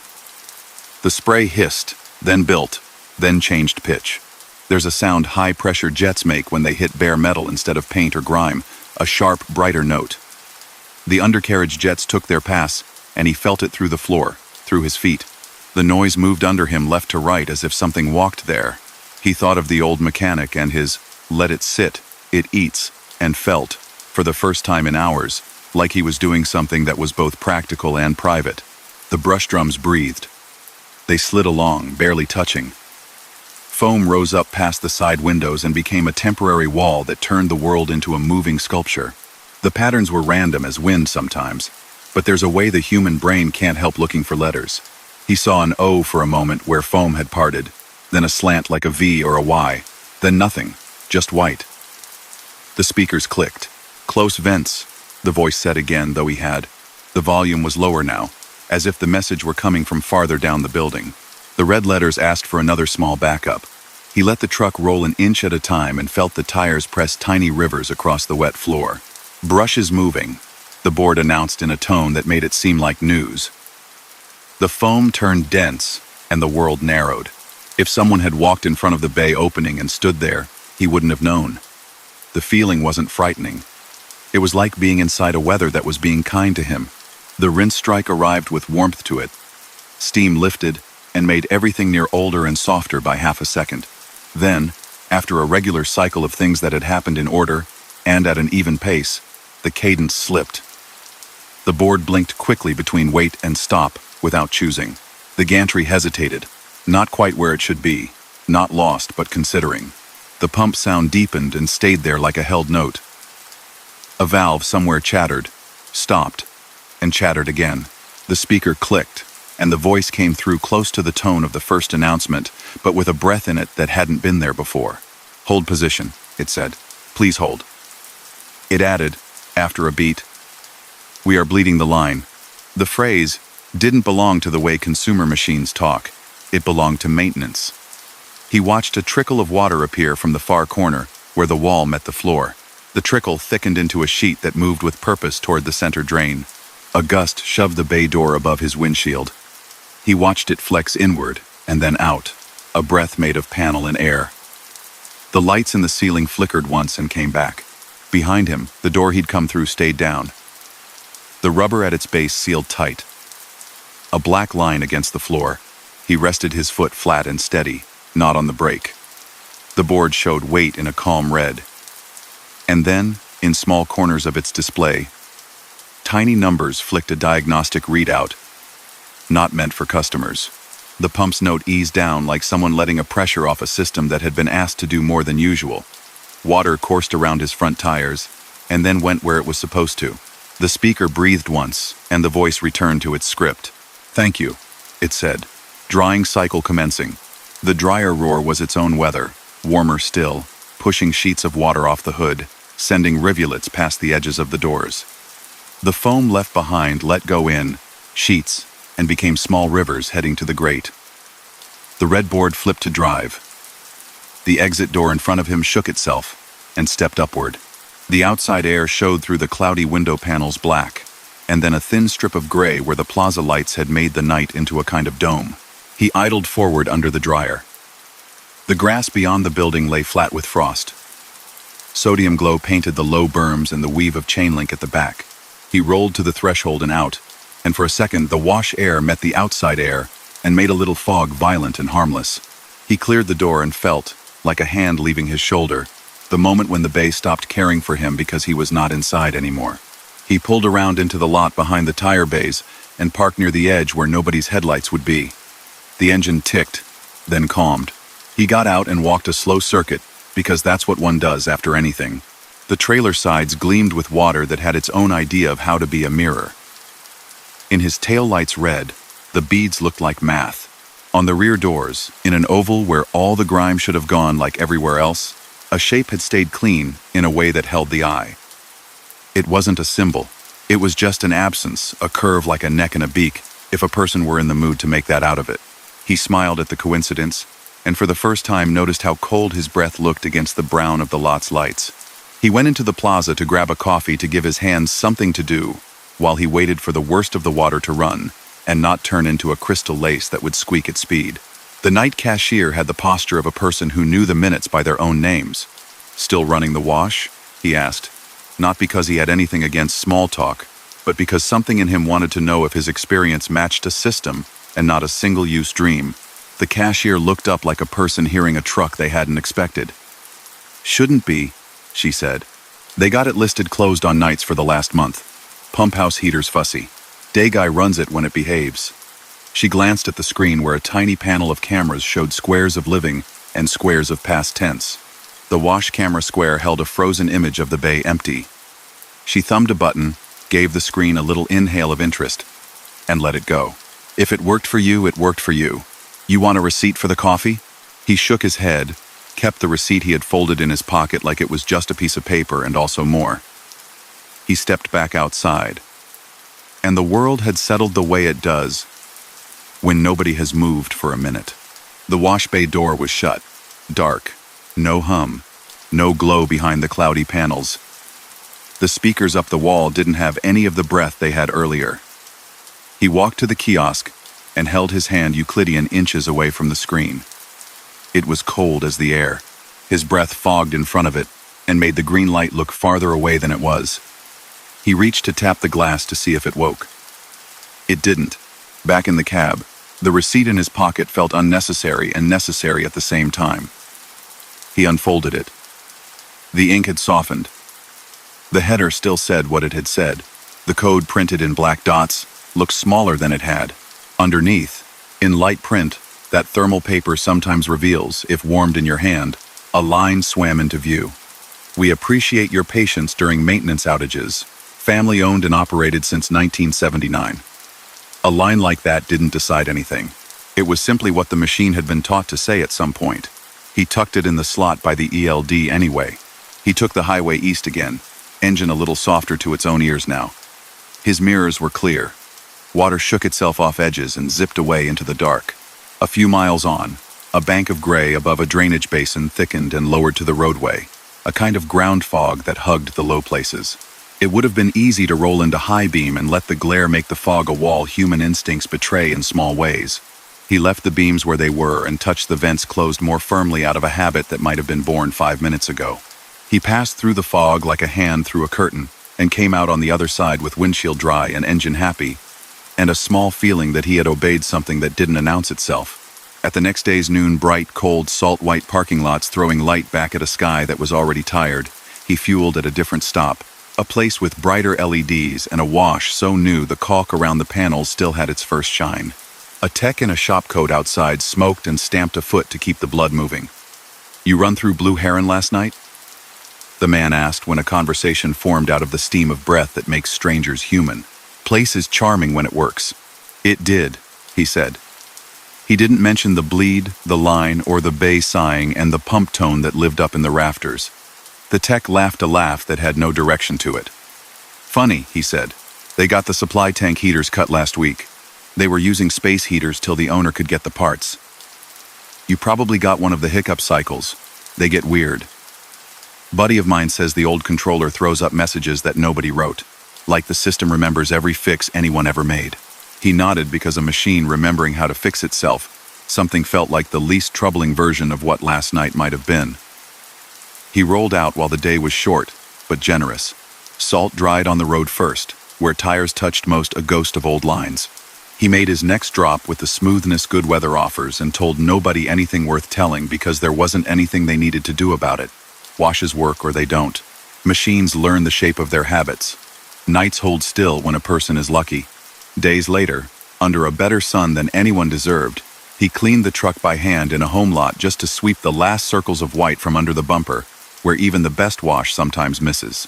When he lifted the tail of a mud flap to knock streaks off its back, he noticed the shape on the rear doors was still there, the oval of extra clean among the just clean. If he stood back, the shape could be read one way. If he leaned in, it could be read a dozen. He left it because leaving some shapes alone is good for everyone. Months after, a driver he knew in the way drivers know one another's voices, said on casual channel that the Blue Heron had finally replaced everything in the wash. The heaters, the pump, the controller, even the speakers. Someone else joked about whatever would they do with the dot matrix printer that had powered the site since paper was king. He didn't offer his receipt story. He just listened to the mild happiness that comes when a place that served people learns how to do it again. He keeps the receipt in the side pocket with the few oddments, a road hands to a person tokens and straps tags, and a little square of reflective tape that catches morning light just so. The black dots of the code have faded around the edges. The little heron printed in the header keeps its neck arched like the bird on the sign. If the machine down there at the plaza bled a line that needed bleeding before it let him go, and if the voice that told him to close the vents knew something born of steam and habit and nothing else, then the road did him a favor. He treats the bay doors when he passes with the same courtesy he gives stoplights in towns that only get one. Wave. Look. Keep going. It is possible, besides, that water knows something about people. It runs. It remembers. It takes the shape of the thing it's in until there's reason to be itself. He tells himself that a wash bay is only a set of valves and promises arranged under a roof. He tells himself he saw patterns in foam because people grew up staring at clouds believing in ships. He tells himself he would have closed the vents anyway.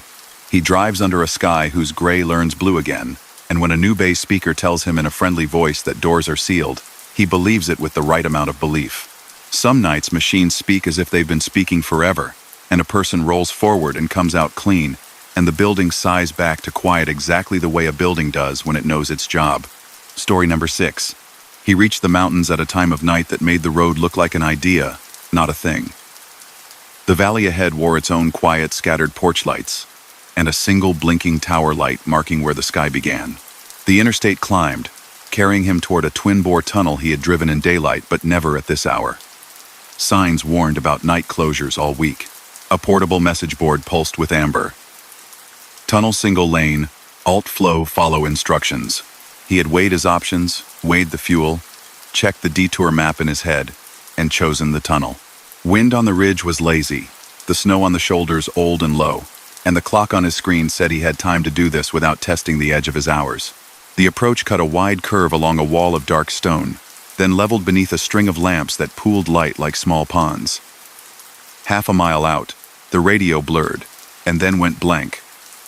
The way radios do, when mountains make their own decisions about air. He didn't reach for it. He let the quiet be a kind of room. Old warning signs on the fence said what old warning signs say. No pedestrians, no bicycles, no hazmats. He wasn't hazmat. He knew the clearance, and had measured it twice against the numbers on his permit book. The right bore showed a curtain of vertical doors pulled across it from maintenance work. The left bore wore an open mouth with a rank of green arrows over the right lane and a red X over the left. The kind that look like simple toys from far away, but tell engines what to do. A white placard near the portal asked for low beams, no stopping, and attention. He was good at all three. When he rolled inside, the night gathered behind him like a door that doesn't close all the way but decides to anyway. The ceiling hung low enough for him to feel it. Overhead jet fans the size of drums slept in their housings.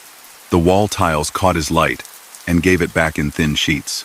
Every 100 yards a recess appeared with a painted door and a blue lamp over it, the kind of door that contains a phone behind glass and a cabinet, whose labels use the words hose and first aid in fonts chosen by people who prefer calm over drama. The first odd thing was small enough to ignore. He heard a bell. Not a crisp bell. A two-tone chime like the sound elevators make when a floor arrives, except stretched and thinner. It arrived from the recess he had just passed. 2 notes, then nothing. The second odd thing came right after. The emergency phone in the next recess blinked its little blue lamp twice, then once, then twice again. He watched the blink in his mirror. The light was not bright. It was exactly as bright as it needed to be to tell someone who needed it where to go. He kept his lane centered.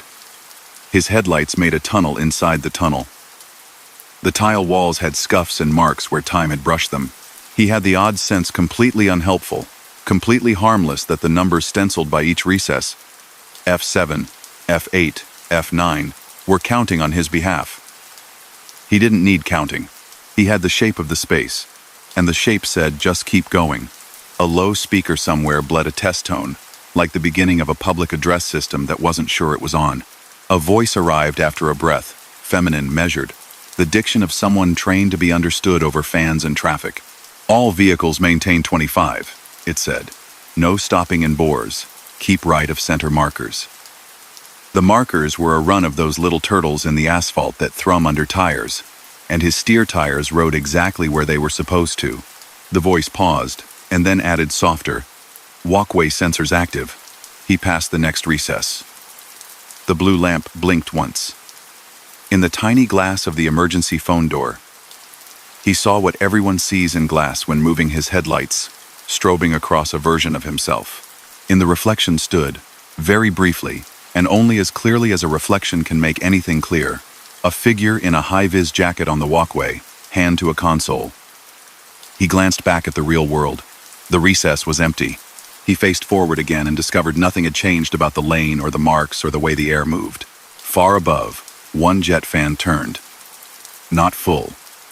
Just enough to make a particular hum, like the note a person can sing to find a pitch. The tile pattern picked it up and turned it into a long, soft thing. His ears adjusted. The hum took up a position in the background where the engine used to be before the engine learned to be the background. The second voice arrived 3 recesses later, not from speakers but from the sound of a phone being lifted off a hook and replaced. The faint rattle, the click, traveled along the walkway and made a sequence that his head wanted to call a pattern. It was too light for pattern. It was just proof that something on the other side of the wall felt the weight of air moving and responded by existing the way it had been taught to. A variable sign ahead washed words onto itself. Slow workers in tube. He had never, in all the time he'd driven, seen the tunnel system announce workers at night with no closures. He set his speed by touch and not eyeball. Signs can ask many things. Hands on the wheel, answer with the oldest politeness. He passed a cross passage to the sealed right bore. The painted door was open 2 inches, just enough for a curtain of colder air to thread through. Water condensed along the jamb. He could hear, as if the door had a throat, a breath air seeking air, pressure evening itself in the invisible squares between here and there. The blue lamp over that door did not blink. It held steady like a candle that has beaten drafts. He drove into a stretch where lights had been replaced recently. New ballast makes a different color, the crisp of it like moon on new snow. The old sections were warmer, the kind of light that makes a person think of tea. The change had a frequency, 1 warm, 2 cool, another warm, as if the crew had started at the portals and were inching inward. The fans above ticked the smallest tick, and the road under made a sound that was not exactly wet and not exactly dry. Hold steady, the voice said, closer now. This is a test of message delivery. It sounded like night had a way of reminding everyone what they already knew. He thought about his own habits, mirror glance intervals, hand position, compulsion, to check the temperature in the hole as if tunnels had weather of their own. They do. The air in there never matches the air outside.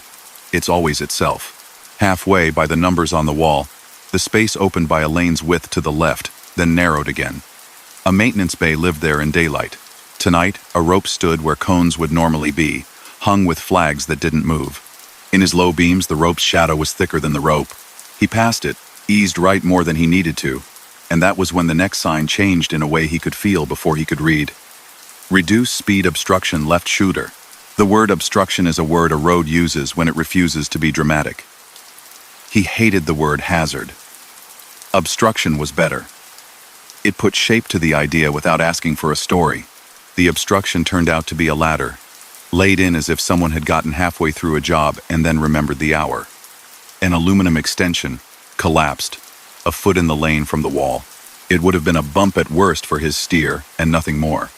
But he eased, flicked inches, and it stayed a dot in his mirror. He had to remind himself not to be mad on behalf of workers he had not seen. Everyone forgets a thing once. Everyone puts a thing down and then lost it in their own shadow. The voice did not scold. It did not say anything at all. At F23, the phone behind glass rang outright. 2 clear peals, then a long one. The ring lived in the tile and the air, and, for a half second, the wheel. He did not look over. He had seen enough of shadows tonight. A thin wash of water, collected at the seam by the drains, and ran the same way a river runs, when the ground allows it. The color of the wall became a little brighter again. The jet fan above spun a notch faster and then settled into the tone it had held before. He thought, unexpectedly, of a man he'd worked with on his first job out of a little yard in a quick town, how that man would tap a wrench on a rail to hear if it sang true. The hum overhead felt like that, a test of a system that had no reason not to be true. Then the weirdest part, and it wasn't that weird. The walkway's own lights, the little wafer lights low on the wall, began to come up in a sequence, 3 ahead of him, 2 behind. Like someone had passed a hand over a board of switches, and the circuit had answered. It made the tunnel feel like it had a spine. The sequence moved ahead of him, not in a hurry, not slow, just enough for him to notice he was not alone. The voice came low enough to require attention.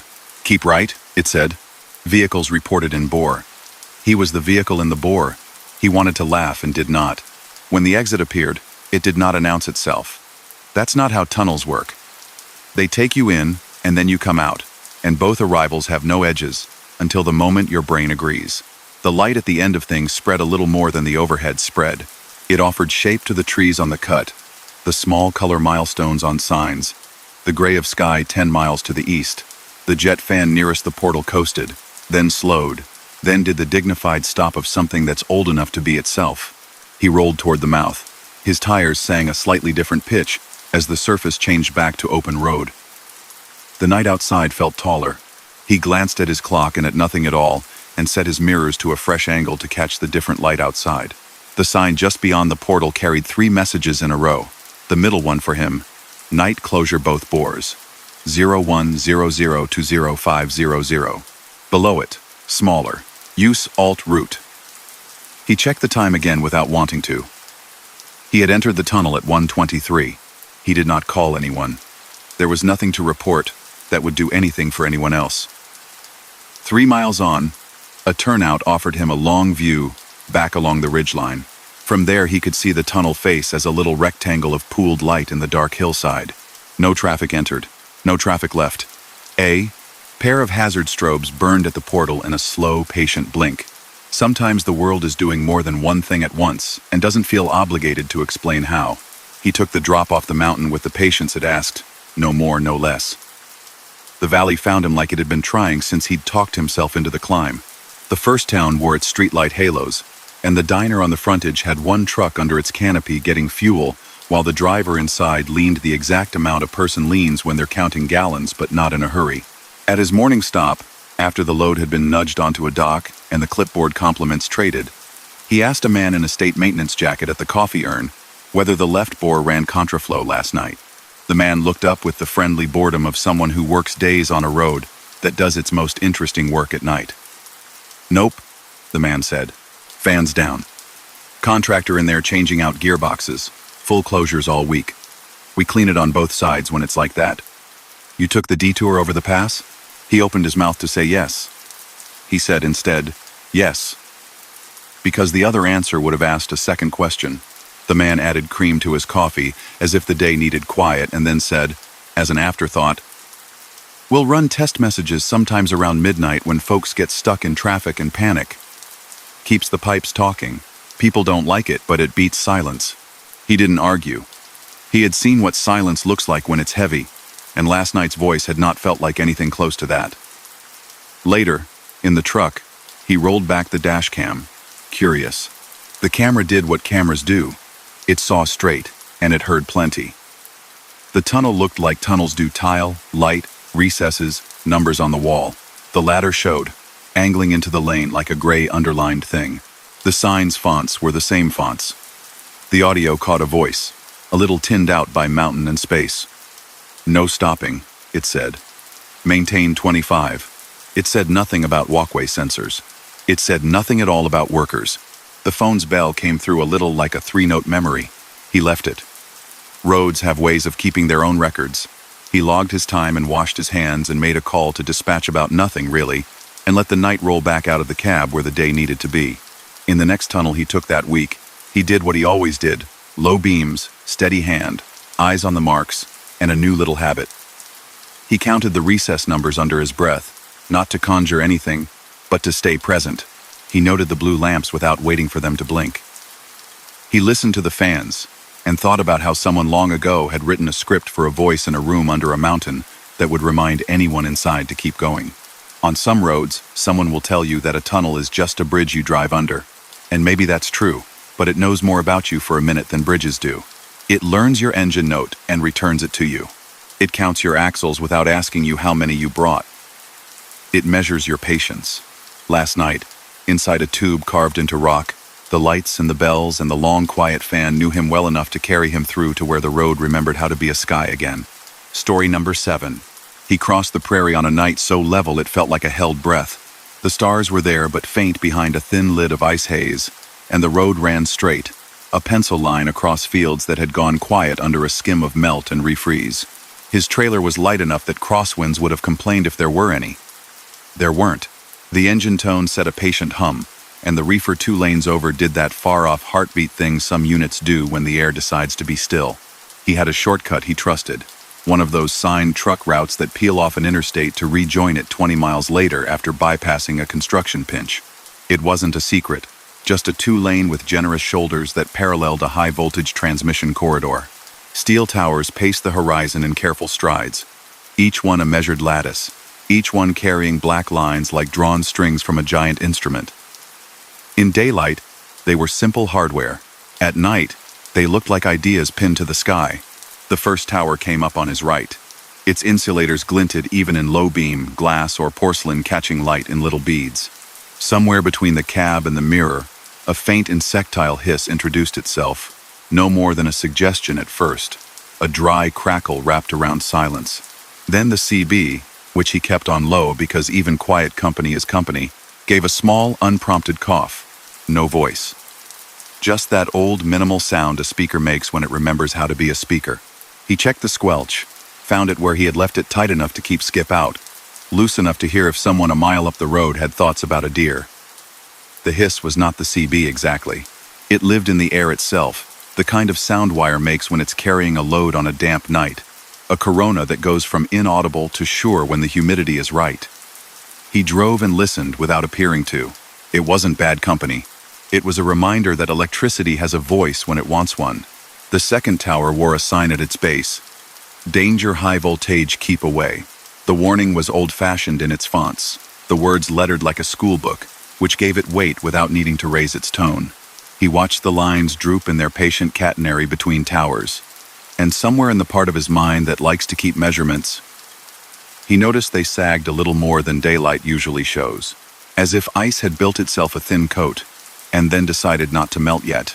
The AM radio, tuned low to a station that plays evergreen songs at this hour, not for anyone in particular, but because some voices need to be out in the world regardless, faded. It came back with a new overlay, a whisper of another frequency that sounded like counting. He smiled at it, the way one smiles at a magic trick they understand. Power corridors do that. They turn long metal into antennas that never applied for the job. His truck was a tidy collection of long metal. The road angled slightly, and the corridor came closer. One tower loomed, its crossarms shouldering shadows. The CB loosed a soft burst of syllables in no language specifically soft enough that if he hadn't been alone he might have missed them. The little blue LED on the faceplate flickered once, then held steady. He reached up and touched the base of the whip with 2 fingers. There was a tiny prickling sensation, as if the air itself had gotten crisp. It was nothing to worry about. It was weather and wire doing what both do. If he'd cut the engine, he might have heard the crackle up on the hardware. But he didn't, because stopping under lines at night isn't what people do unless they've been asked. He kept an honest speed. The truck breathed easy. The lines gave a tiny private light of their own at the insulator pins. Not light enough to read by, not light that would impress the sky. Just a little pale daisy of glow that new drivers sometimes call ghost fire and old linemen call corona, and no one mistakes for anything else once they've seen it twice.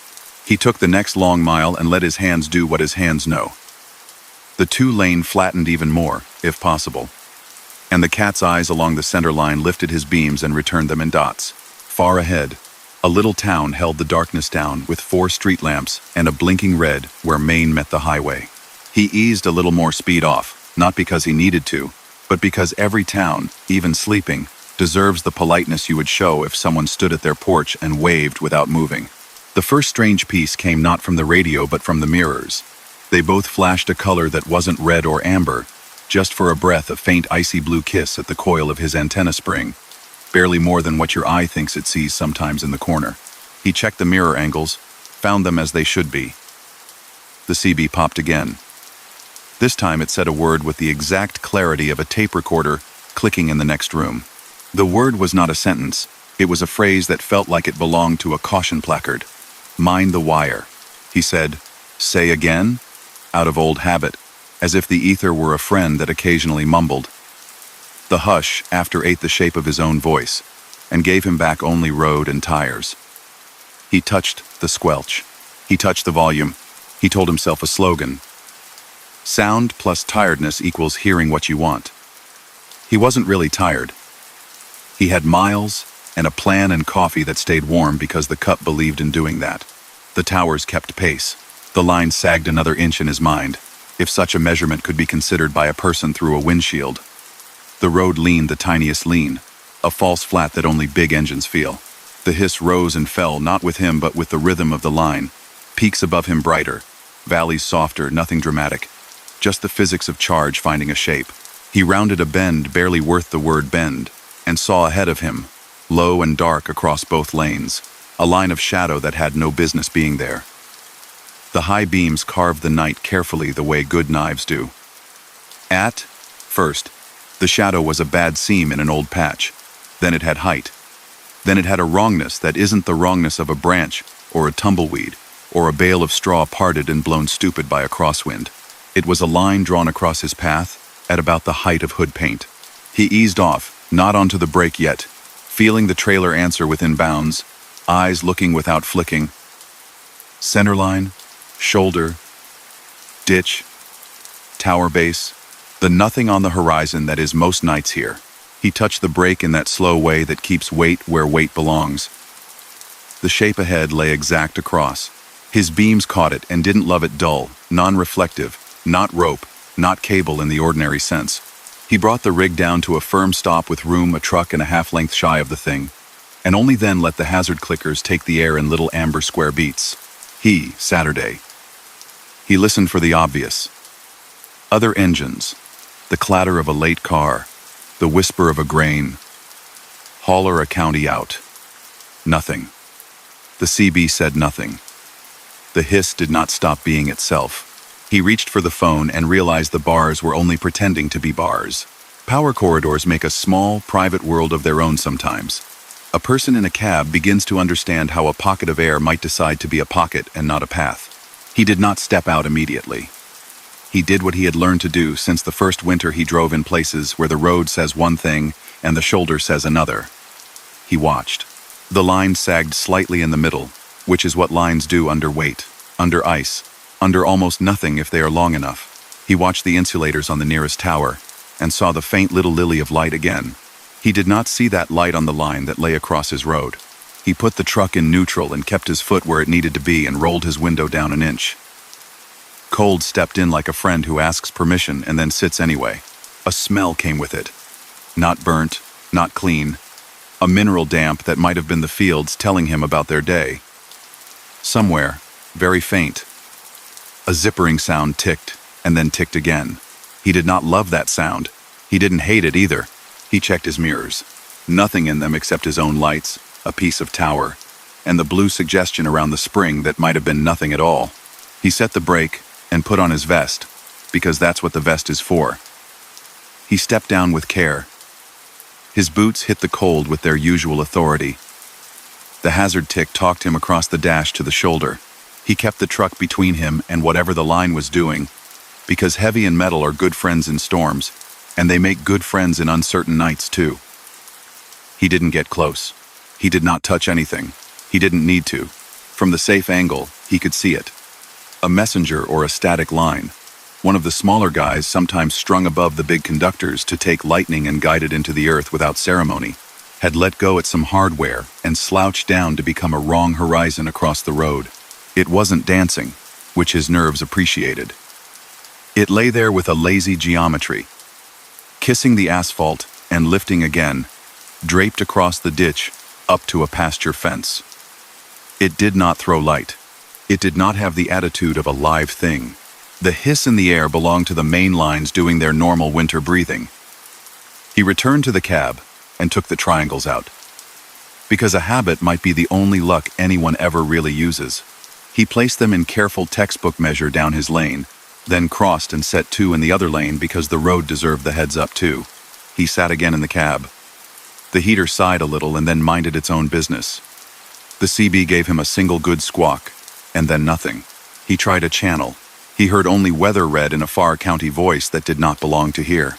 The phrase returned, softer than before, soft enough that if he wrote it down later he would have questioned his own pen.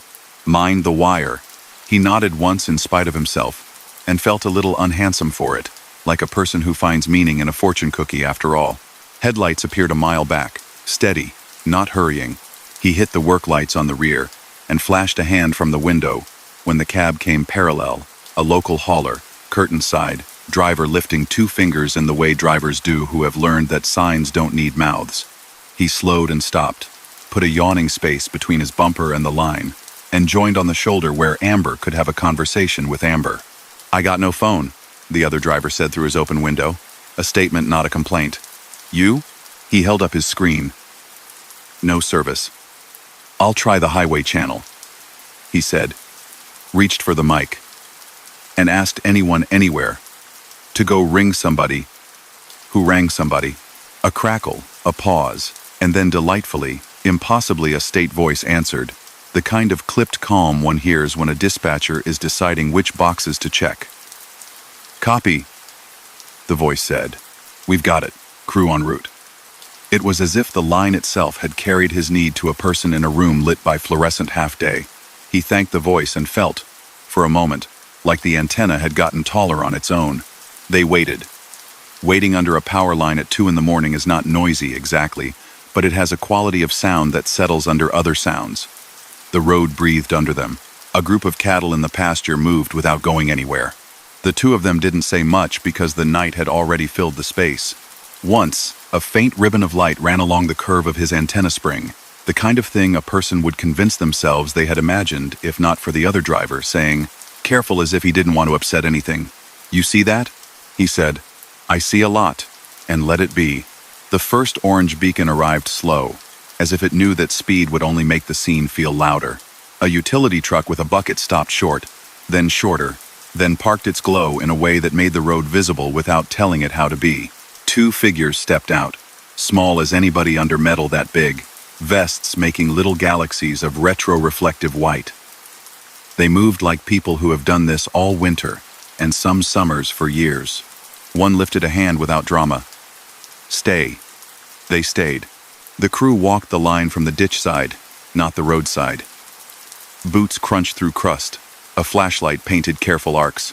A second truck slid up state pickup with a light bar. A small sign on the dash that read "Road Closed" in letters that only mattered to the two of them and the men in vests. The state man stood by their bumpers long enough to ask without making a conversation, "How'd you see it in time?" And he said, honest as anything, "I don't know. It didn't look like anything I wanted to run into." The state man smiled with exactly half his face and said, "Good eye," and walked to meet the others. He watched the utility crew do what people do when their hands know their craft. They tested without touching first, then touched with long poles designed for distance, then made knots and unknots with straps. Any trucker recognizes instantly as cousins to his own, then lifted what needed lifting into a shape that had weight but not stubbornness, then eased the line into a waiting cradle of the bucket, then spoke to one another in a language most people would understand if they'd grown up around any work that trusts itself. No sparks, no drama, just competence in a pool of quiet. The CB crackled once more. It said nothing. The AM station found its voice again, and sang something that his mother would hum in a kitchen when Sunday had started getting its light back. He didn't put meaning where it didn't belong. The other driver rolled his shoulders like a man whose jacket had held enough night. The state pickup set a portable sign 50 yards back, letters glowing like a reliable friend. When the line was off the asphalt, high enough for the crew to tell his cab with their palms that the truck could roll through, they were careful to make a path the shape of a truck plus an easy arm's length. He went first at idle, hazards off now, low beam still, hands easy, eyes on the angle the crewman indicated with a little lantern on a wand. The line above looked like a drawn breath. His mirrors made a picture that he'd carry without telling for a while. Men standing under structure that would look too big if those men didn't make it normal by existing beside it. He passed. The tires made the same sound. Tires had made all night. A neat hiss, then hush, then hiss. The road resumed being a road. At the intersection with the town's blinking red, he pulled into the gravel by the co-op scale where everyone pulls in the day after harvest. He waited a heartbeat for the other driver. They traded a nod, not a handshake and not a story, and kept going because morning would have questions they both were paid to answer in the form of drops and docks and signatures.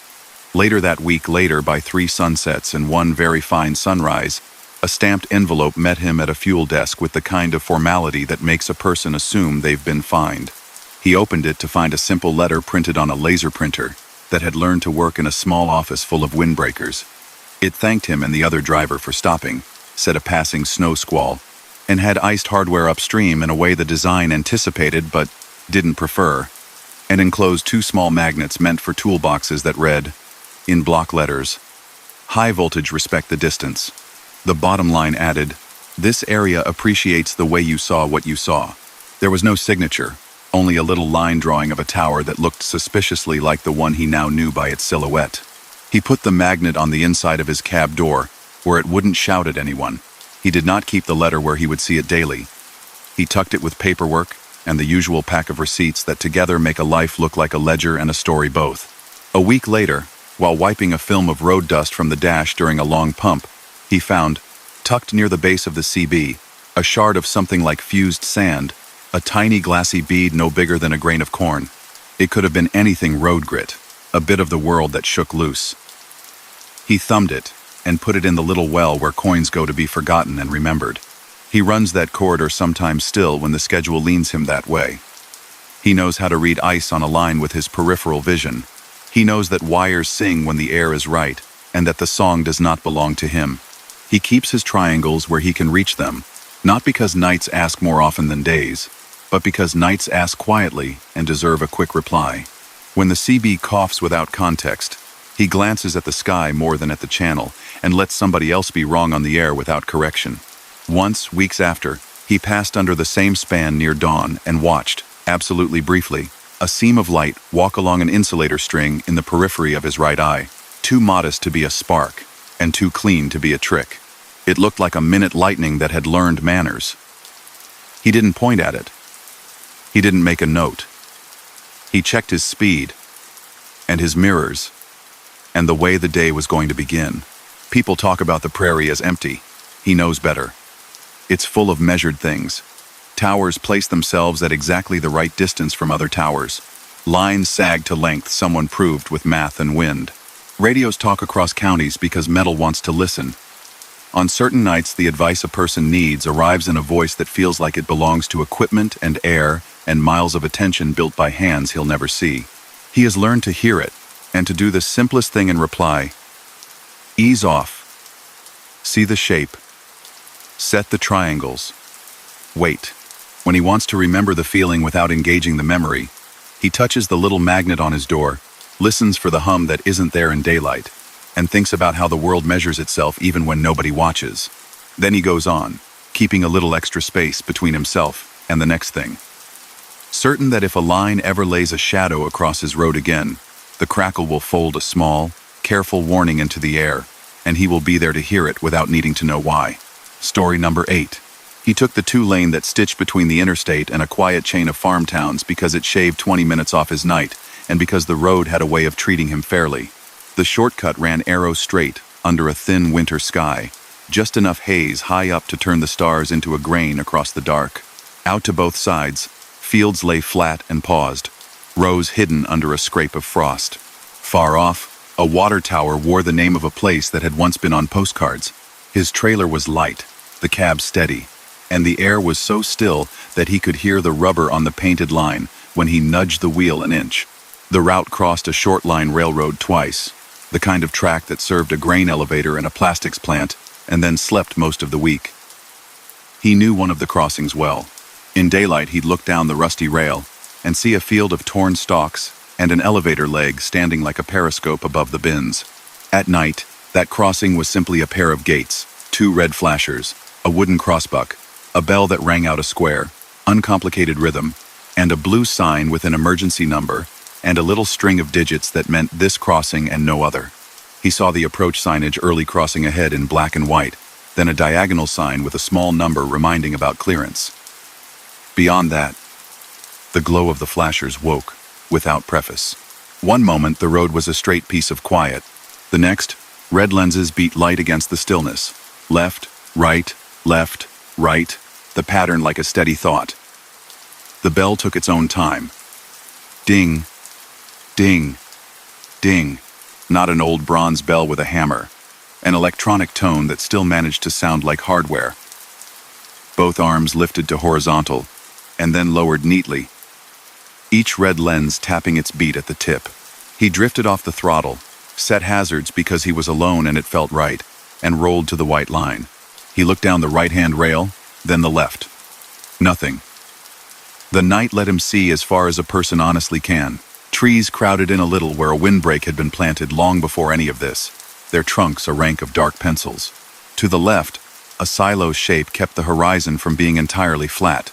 No headlight from either direction, no diesel drone, no wheel chatter on jointed rail. The gate arms settled cleanly with their rubber skirts just above the road. The bell kept time. The flashers kept their beat. He set the brake and sat because that is what one does when a thing is decided for them by a red light. And because every training video he'd ever been shown had the same sentence in it. Never go around downed gates.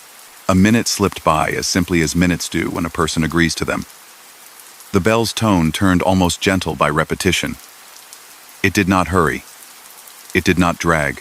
The red lenses put a slow, patient pulse on the side of his hood. He glanced at the clock, not because the number mattered, but because numbers sometimes behave themselves. The air smelled clean in a way that dry nights do, creosote from the ties, cold dust from the road, a bitter trace of diesel that lives in any breath along a highway. He cracked the window an inch to hear better. The quiet under the bell was the quiet of sleeping fields, with a thin whisper of wind sliding through stubble. From far away came a dog's single complaint, then nothing. He found the blue emergency notification sign with his eyes, because the sign had a way of waiting for eyes to find it, a phone number and a dot crossing number beneath, the little alphabet of safety someone put up so that strangers would have a tool when they needed one. He let his hand hover near his phone and talked himself into a few more seconds of waiting, because systems have reasons, and because impatience is a kind of ignorance that night does not forgive. 2 minutes, maybe 3.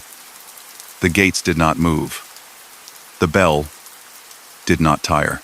Somewhere beyond the trees, a faint smear of amber showed itself. low and intermittent, as if a distant streetlight had learned how to blink. He held still and traced the smear to where the line curved behind the break in the windrow. Then something small but definite changed in the sound of the rails. No roar, no approaching thunder, just a thin, clean ping, a metal-on-cold note that traveled like a breath through the track. He did not see a headlight. He did not see a train. He did see, a half-second later, the smallest, most improbable thing. A little box of yellow light moving not on the road but on the track itself. Amber strobe turning in a gentle dome. A high rail truck, probably. One of those pickup trucks with rail gear lowered, tires on steel. The light bobbed and then steadied. It moved slow, like a hand placed calmly on a table. It vanished behind the trees without emerging at road speed past the crossing. The bell did not change its mind. The flashers kept their measured talking. He took the phone and called the number on the blue sign. It rang once, and then a voice answered with the reliable calm of a person who has said the same sentence 1,000 nights. "Railroad emergency. What's your crossing number?" He read it, careful, because numbers are an almost sacred thing when they are meant to be precise. "Thank you," the voice said. "Is there a train present?" He said there wasn't one he could see. "Any vehicles stuck on the track?" "No, ma'am." "Okay," the voice said, the word carrying a kind of practiced gratitude. "We're showing a track circuit occupied intermittently. No movement scheduled. Please stay clear of the crossing. A maintainer is nearby. We'll keep the gates down until we confirm what the circuit is seeing." He said he could wait, and meant it. He hung up, and the bell did not miss a beat. The light beyond the trees appeared, and went as if turned by someone who knew what a symbol should do to keep other people sane. He shifted in his seat an inch, and looked again down the rails. The right-hand view was just a black stripe, with frost pale on either side. The left-hand view had the grain elevator now, like a ghost ship's funnel. He wrapped both hands around the wheel for the sake of having them employed, and listened to the small sound the crossing made when it drew breath between the dings. The rails sang again, a clean little voice in the steel. The sound moved along the line like a sound moves in a pipe when you tap one end and the other end. Listens. He thought of a thing he'd heard once over coffee track circuits that measure presence by sending current through one rail, across an axle, and back along the other, how moisture and ice sometimes try to be an axle without any help. He did not need the explanation, but the explanation helped the patience be a decision and not a feeling. Far to the left, behind the screen of trees, an even darker shadow began to separate itself from the night. Not a light. Not an engine. A mass, slow and square-edged, passing behind the few yard lamps the elevator had left burning. The crossing bells across town sometimes sound like bells do in old movies. This bell had no romance, and he liked it for that. It told the truth. With the same tone, it told everything else. He sat forward a hair, not to pounce, not to rush, but to let his eyes take all the minutes they needed to make sense. The mass slid forward by inches, then feet. Covered hoppers, maybe, or boxes. Cars moving at walking speed across a patch of rail.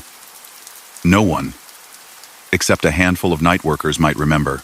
The lead was not a locomotive, no brilliant headlight to call itself king of the dark. The move was a shove, engine somewhere back pushing the string across a road it did not cross often. On the end platform of the leading car stood a figure in a high-vis jacket, one arm lifted a little, holding a lantern down and out to the side, the lens glowing a pale handheld circle. The person looked small in the way anyone looks small pressed against the idea of a railroad. He could hear it now, a sound that belongs only to metal moving through frost, the soft squeal of steel wheel on cold steel, the whisper of flanges, the understated clicks at each joint even on welded rail where joints are memories. The crossing bell did not leave its script for this. It rang, and made a roof out of sound. The flashers cast long red on the car sides as they slipped past, each car's ribs catching light and losing it like the pump of some machine that pumps the idea of motion. The person on the end car glanced at him once. The reflective tape on the jacket threw a stripe back the color of sunlight on snow. The lantern did its job. The figure's other hand held to the iron. The stance was not dramatic, not cinematic. It was careful, practiced, the way people stand when they are balancing more than their own weight. The car's trucks passed the road at the speed of a slow spill of syrup. Another car followed, then another. The string stretched longer than he had expected. It had the feel of a chore done right. Heavy, inevitable, dull if you didn't have something at stake. He sat there with his hazards clicking a quiet metronome underneath the bell, thinking about how many people from how many towns have watched trains in this state since Steele learned to sing. The knight had no interest in his schedule. The gates performed their service without apology. He did not make a sound. The world is not obligated to make sense at the pace a person prefers. The last car finally showed, a short one with a little flashing box attached low, the remote flashing unit that tells a dispatcher somewhere that air pressure and end of train are both what they should be.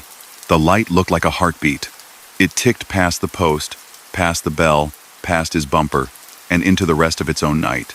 The crossing arm stayed down for a breath longer than expected, the bell silently counting that last cautious second for a thing bigger than any single person's intention. The first arm rose. The second followed. The bell's sound cut away into the simple thrum of the engine at idle. The red lights died, and the world became all at once a little less precise. He rolled the window up, set the hazards back to their usual quiet, and eased forward with a care that had nothing to do with fear and everything to do with respect. Tires went over rail, over the next rail. He didn't look directly down when he crossed. He looked where he was going. On the other side, the road opened into the same straight line it had been an hour ago and would be tomorrow.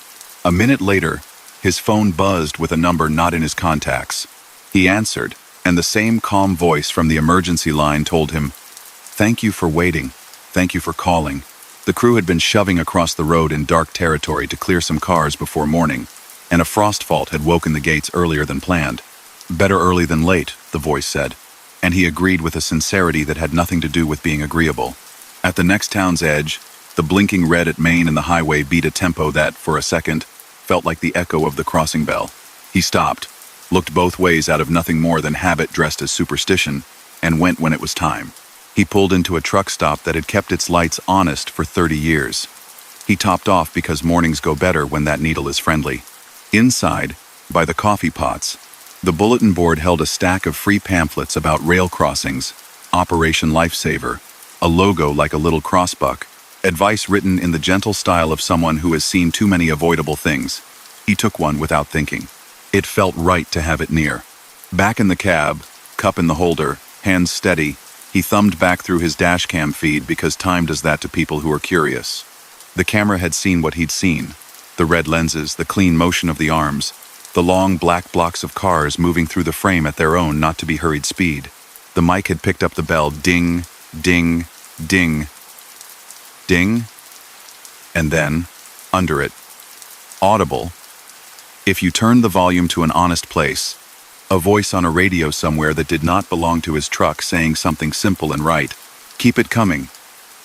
20, 10, 5. That'll do. The curl of the words was a language of work. It felt like someone had written those syllables, so that they would always be there whenever someone needed to hear the ordinary request for care.